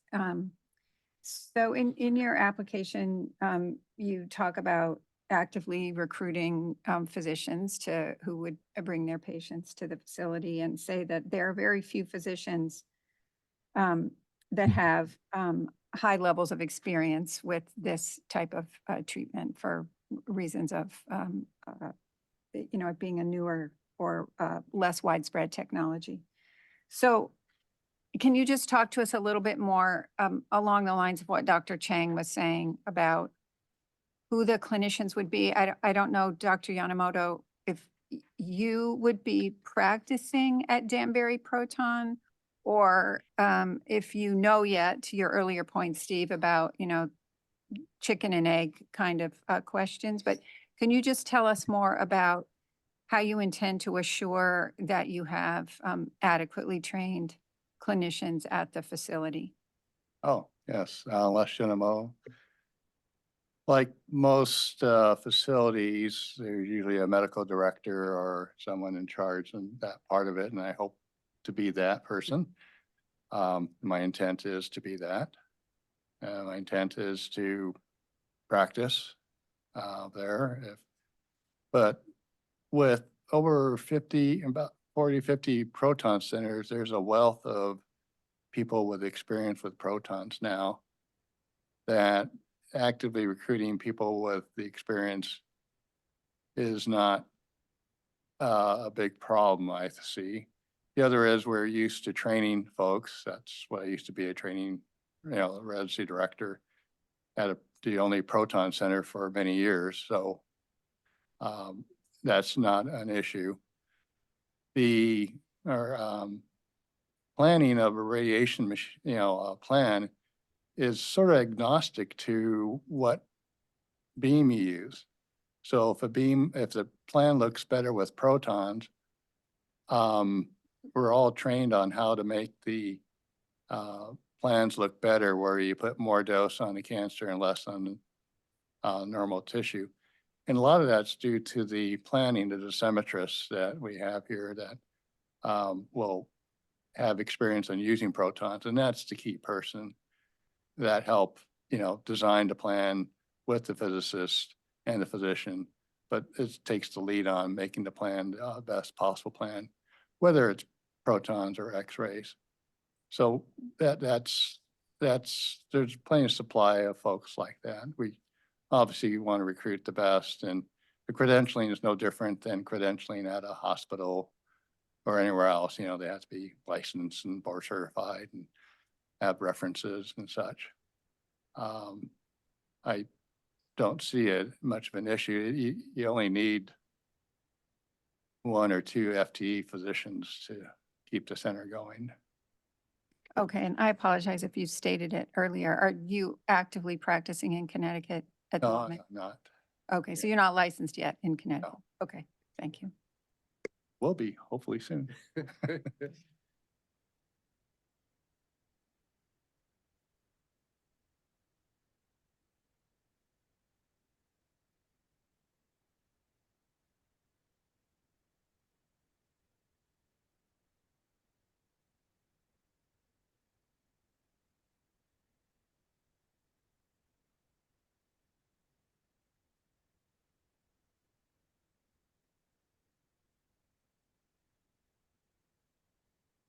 We got it.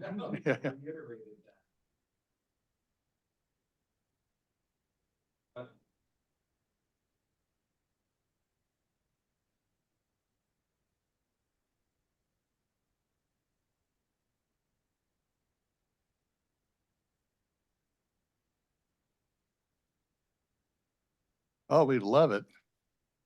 Last general here, we'd love to work with them. No, we would encourage it, we'll push it. We want to work with them.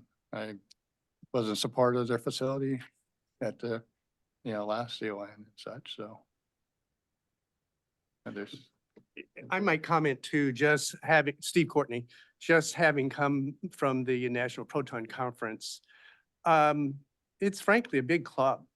All the facilities are doing great work. They're doing clinical surveys, studies, they're working together. Jacksonville now has 2 facilities already. Mayo Clinic's building another facility there. They're all going to be working together. We'll definitely be communicating and working with the Wallingford facility, as well as the MGHs and New York's and Massachusetts. All of these are frankly going to get more facilities. There has to be more facilities. We just can't treat everybody. So there'll be a lot of cooperation between all the groups. A little bit of flourishing between Danbury and Wallingford will totally disappear.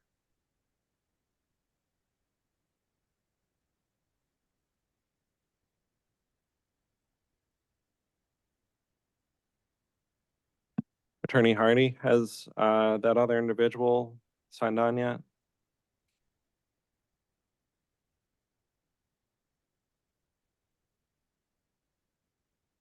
Yeah. I think I think we could probably be done within the next like half hour or so. So I think it makes sense for us to keep going rather than break for lunch for a long period of time and then come back for maybe a short period of time. So Dr. Gifford, you wanted to ask some questions? You can get these around the corner if anybody's caffeine or sugar need. I wanted to ask about access in particular for individuals covered by Medicaid in Connecticut. As you know, part of our statute requires us to consider that access in looking at certificates of need. And you and your witness, your public comment. Keep going. So if I think Hello? I think the mayor may have logged on. Is that?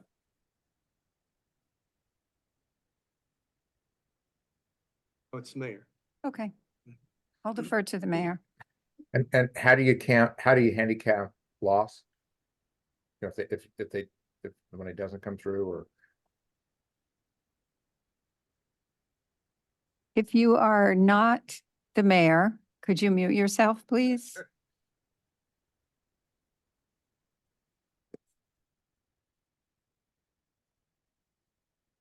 Mayor, can you hear us?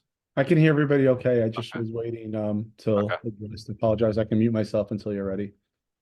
No, I think we're ready for you. So feel free to make whatever statement you would like. Well, thank you, everybody, so much for the opportunity to provide testimony to this, and Executive Director Gifford. My name is Roberto Alves, and proudly I serve as the mayor of the city of Danbury. And for the last 4 years, both in my capacity as an elected official and resident of Danbury, I've had the opportunity to follow Danbury Proton Center's journey from the beginning, and I've been excited at the prospect of this project finally coming to fruition. This project is just about shovel ready, and if approved, it could break ground immediately, about tomorrow, allowing us to expand access to healthcare and revolutionize cancer treatment in Danbury and Connecticut. As the CEO of the greatest city in Connecticut, Danbury Proton Center would be an exciting transformational new addition to our community and our business community. It'll create 100 well-paying, high-skilled local construction jobs and over 30 permanent medical and administrative jobs. We also expect opportunities for local vendors, which represent a very important addition to Danbury's property tax revenue. We're always on the lookout for opportunities that will benefit our local economy and our community, bring in new good-paying jobs, and bring cutting-edge healthcare and technologies to our city. These initiatives are also personal to me. After receiving treatment for 2 years, last year, my father passed away from pancreatic cancer at 63 years old. Cancer affects everyone in some way, and our families like mine, knowing that there's cutting-edge treatment options in our backyard makes a big difference. Danbury Proton is a pioneer in the healthcare industry. Their life-changing, life-saving services will provide significant benefits to the residents of Danbury, its surrounding communities, and patients throughout the Northeast will soon have access to this revolutionary proton therapy. It would be an honor if Danbury Proton called our city home, and I am committed to making that a reality. So thank you all so much for your time. I will stay here unless anything else is, unless you say not to, but the Danbury Proton has our full support.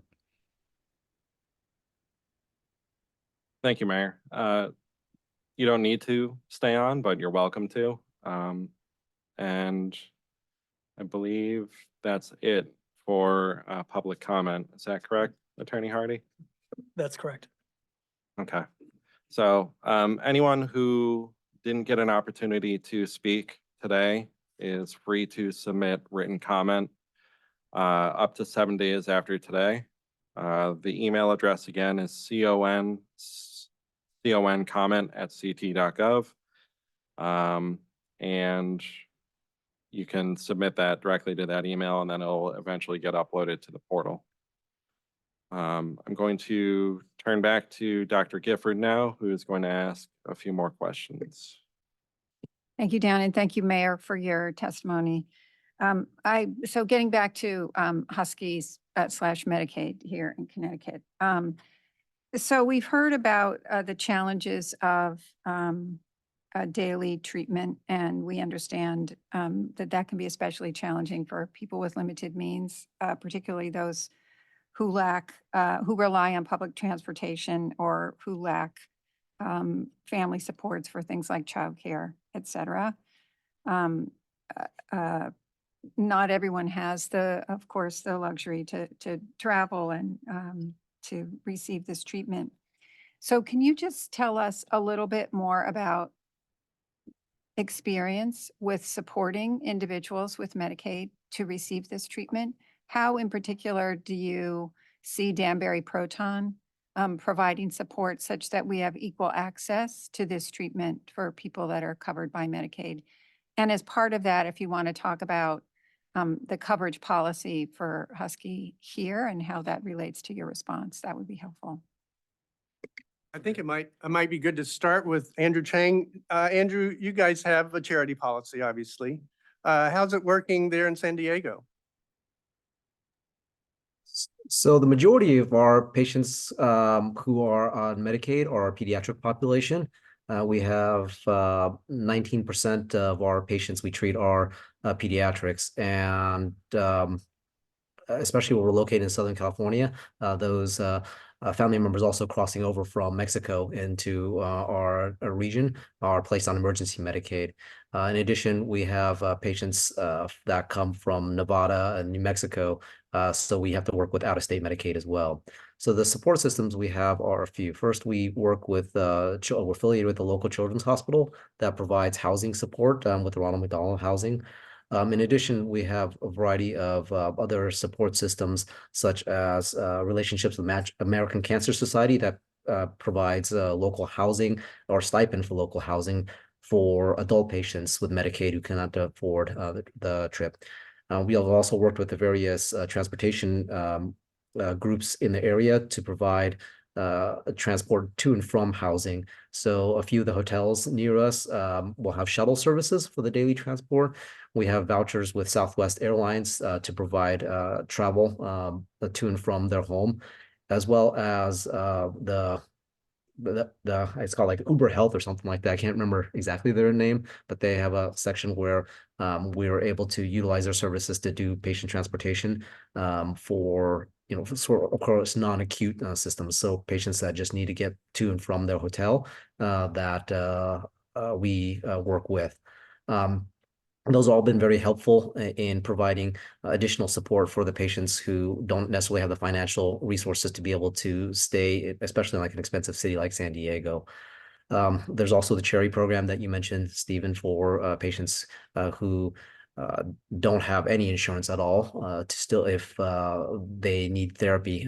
Again, this primarily goes for patients that come from Mexico, Tijuana, where they get surgery and they'll come up for proton therapy. And we have a review group that consists of the oncologists, the surgeons, and the radiation doctors that will triage those patients as well, along with our standard triage process for patients.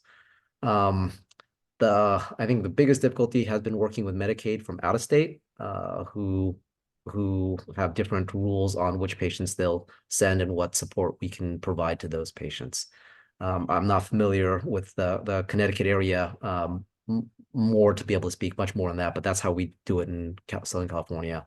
And I think that is growing as well. We have partnerships in helping Stanford, UCSF build centers in Northern California, so it'd be at least easier for those patients to get access, because currently there's no proton centers in Northern California, so they have to fly down south. And California, we're a state of 40 million people. We only have Loma Linda and us in San Diego, so we're happy to see more centers coming up to provide more access.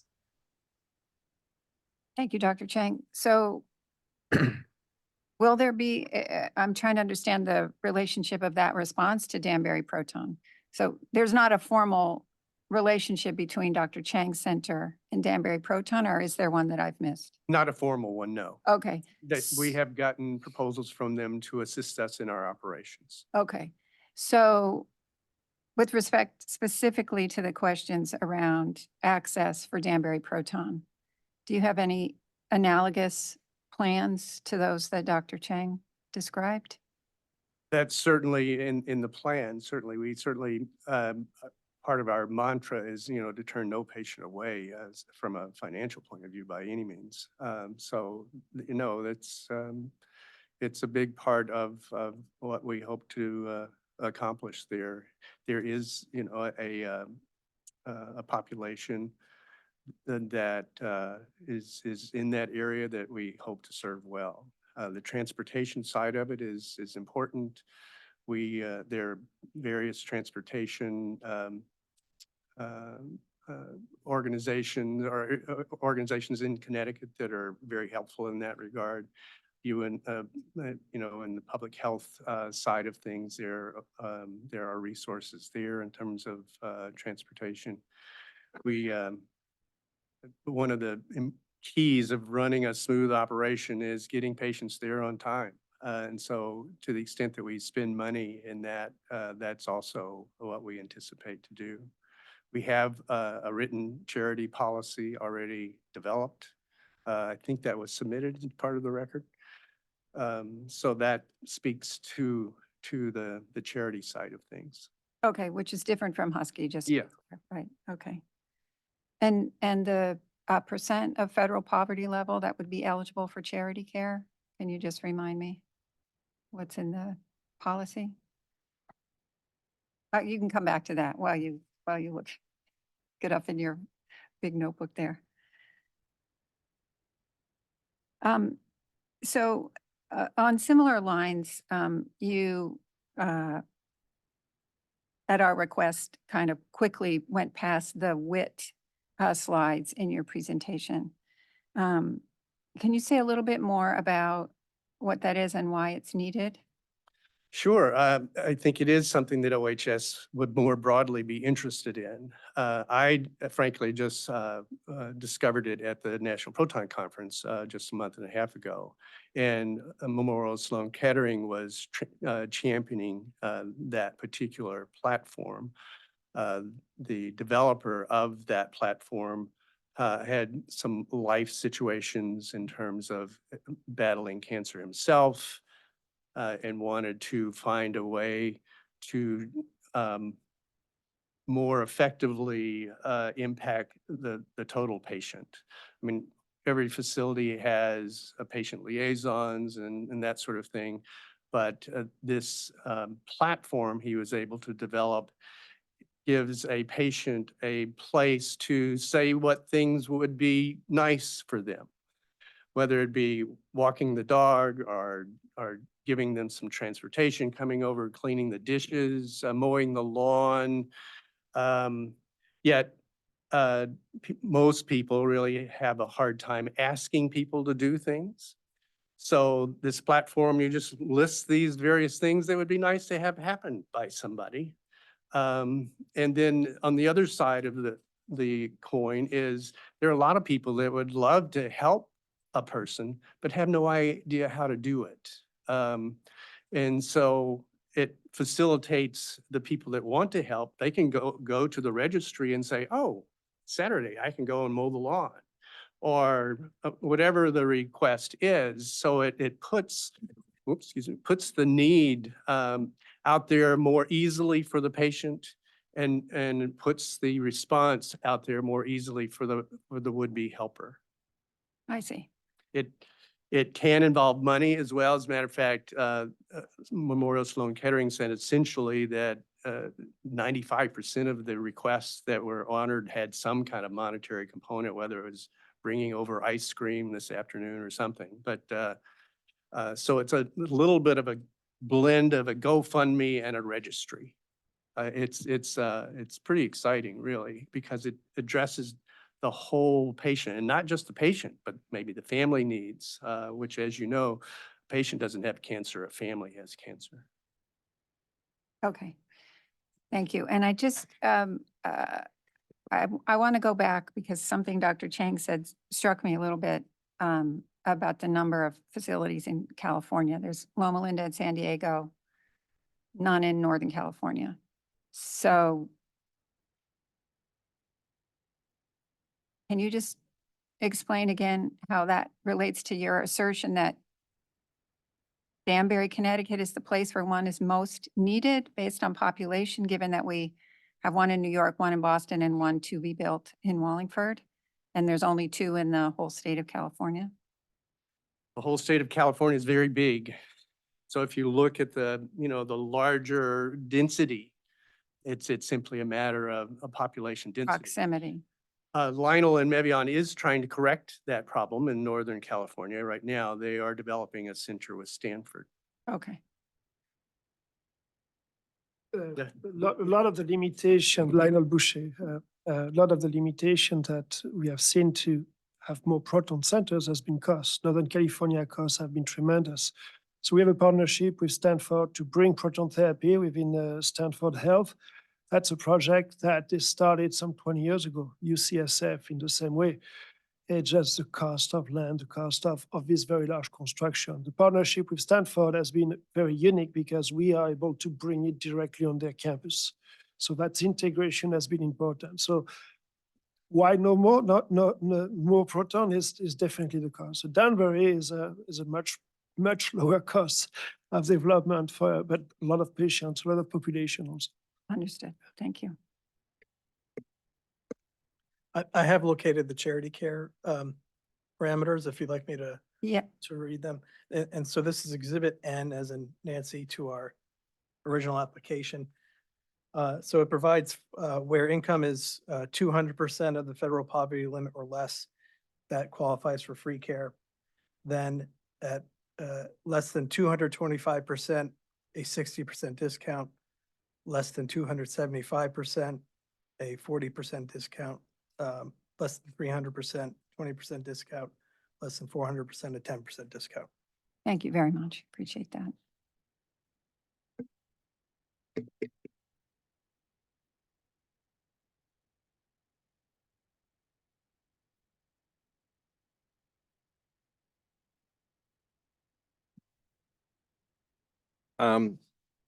In some of the materials that you sent over yesterday, you made reference to the Mevion S250 bit and how it's likely to receive FDA clearance in 2024.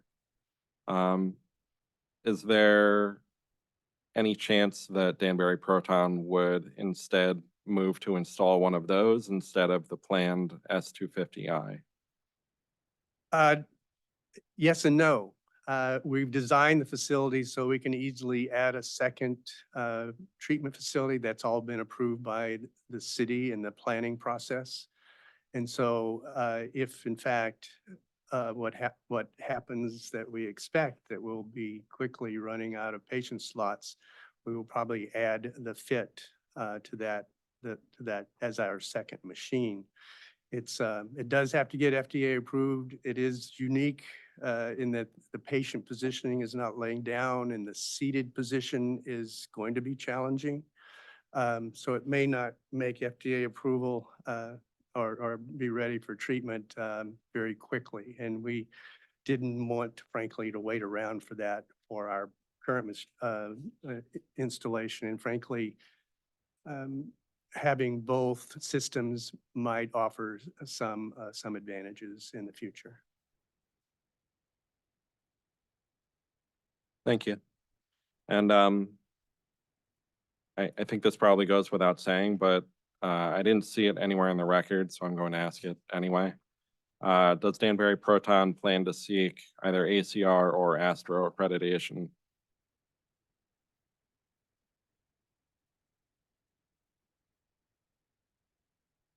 Yes, we would like to. In order to do that, we have to have some established time frame of operations, and then what they do is they retrospectively look at our records and see if it meets the national standards. But the short answer is yes. Okay, thank you. I think that's the main substantive questions. There were some other sort of late file sorts of things that I wanted to go through. Actually, let me first ask Annie Yadira, do you have any questions that you wanted to ask? Steve, are you all set? Okay. So as we were going through all the materials that were submitted, there were just some sort of deficiencies that I noticed as I was going through. So for instance, on page 28, that's Bates, page 28 of the application, there was one paragraph there that had some figures and percentages, but there was no source provided. So I would like to ask for that source to be provided. The same sort of thing for page 29, the first two full paragraphs. No source was provided for the facts and figures put there. And let's just start with page 28 first. Again, that's Bates, page 28. And you might, somebody here might be able to say what these figures are based on.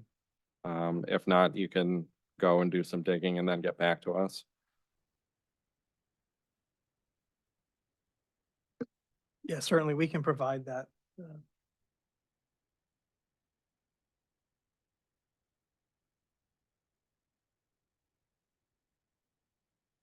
So for page 28, it's the first full paragraph under need and demand within service area. And I think actually we touched on this earlier. Dr. Gifford may have asked some questions about that. So I'll include that as part of the late file order. Then application page 29. Again, it's the first two full paragraphs, starting with an estimated 1,317,745.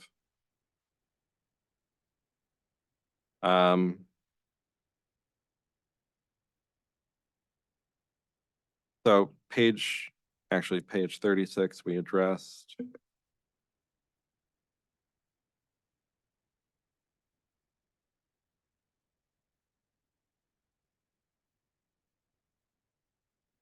Okay, so this may all be based on the global data report. It's just unclear because up above you refer to the Connecticut Cancer Plan. So it sort of blends a little bit. So if we can just make sure that's. We'll confirm that. Okay. Either way.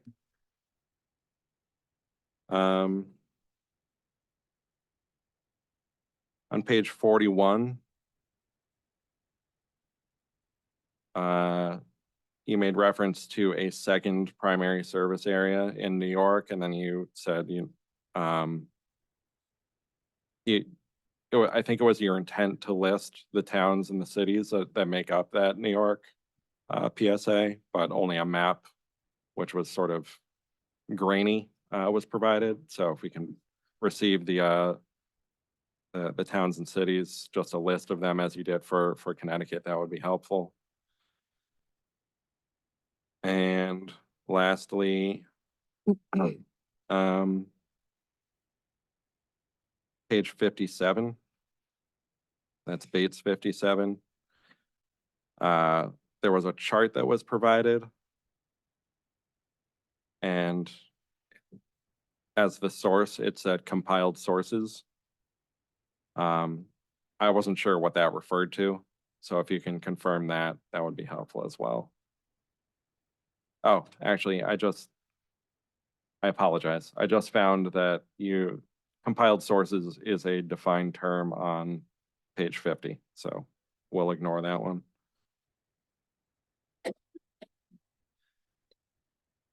So I think, so we'll send those out just so that you have them and they're easier to respond to. There were also some other late files that were discussed in the course of today's hearing. I don't recall who said they would provide I think it was Dr. Chang. He said he would provide the publications for slides 82 through 84, as well as the NCCN policy. And I believe there was another policy as well. I didn't catch what the acronym for that was though. NAPT, okay.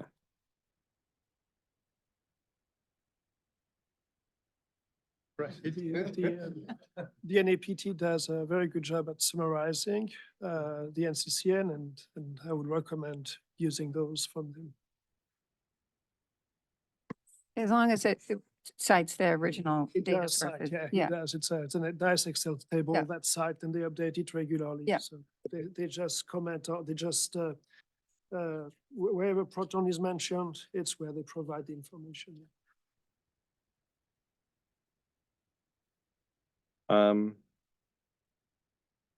Attorney Hardy, do you want to take a minute off the record to just discuss how long you might need to get those late files to us? Or if you have something in mind, feel We don't free. need a record. 7 days will be fine. Okay. So we'll put in the order that's issued tomorrow, we'll list 7 days. And if you need more time for any reason, that's fine. You can always request it.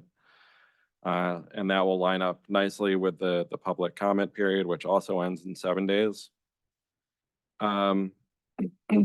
Excuse me.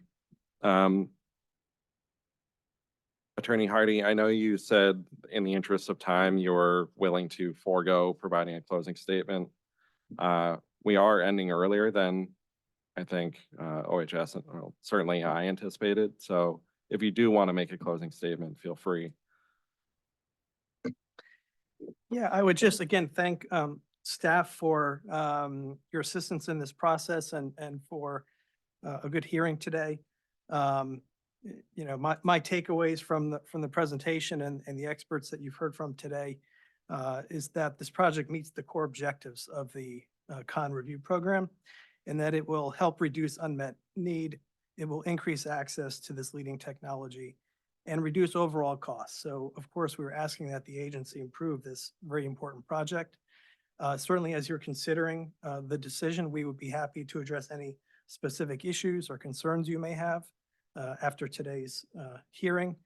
We want to reiterate that Danbury Proton is willing to accept as conditions of approval any of the conditions that have been incorporated into the approval of the CPTC Center, and of course, would welcome any discussions needed to facilitate an approval for the project. Thank you. So thank you to everybody who attended remotely and in person. We really appreciate having you all here. And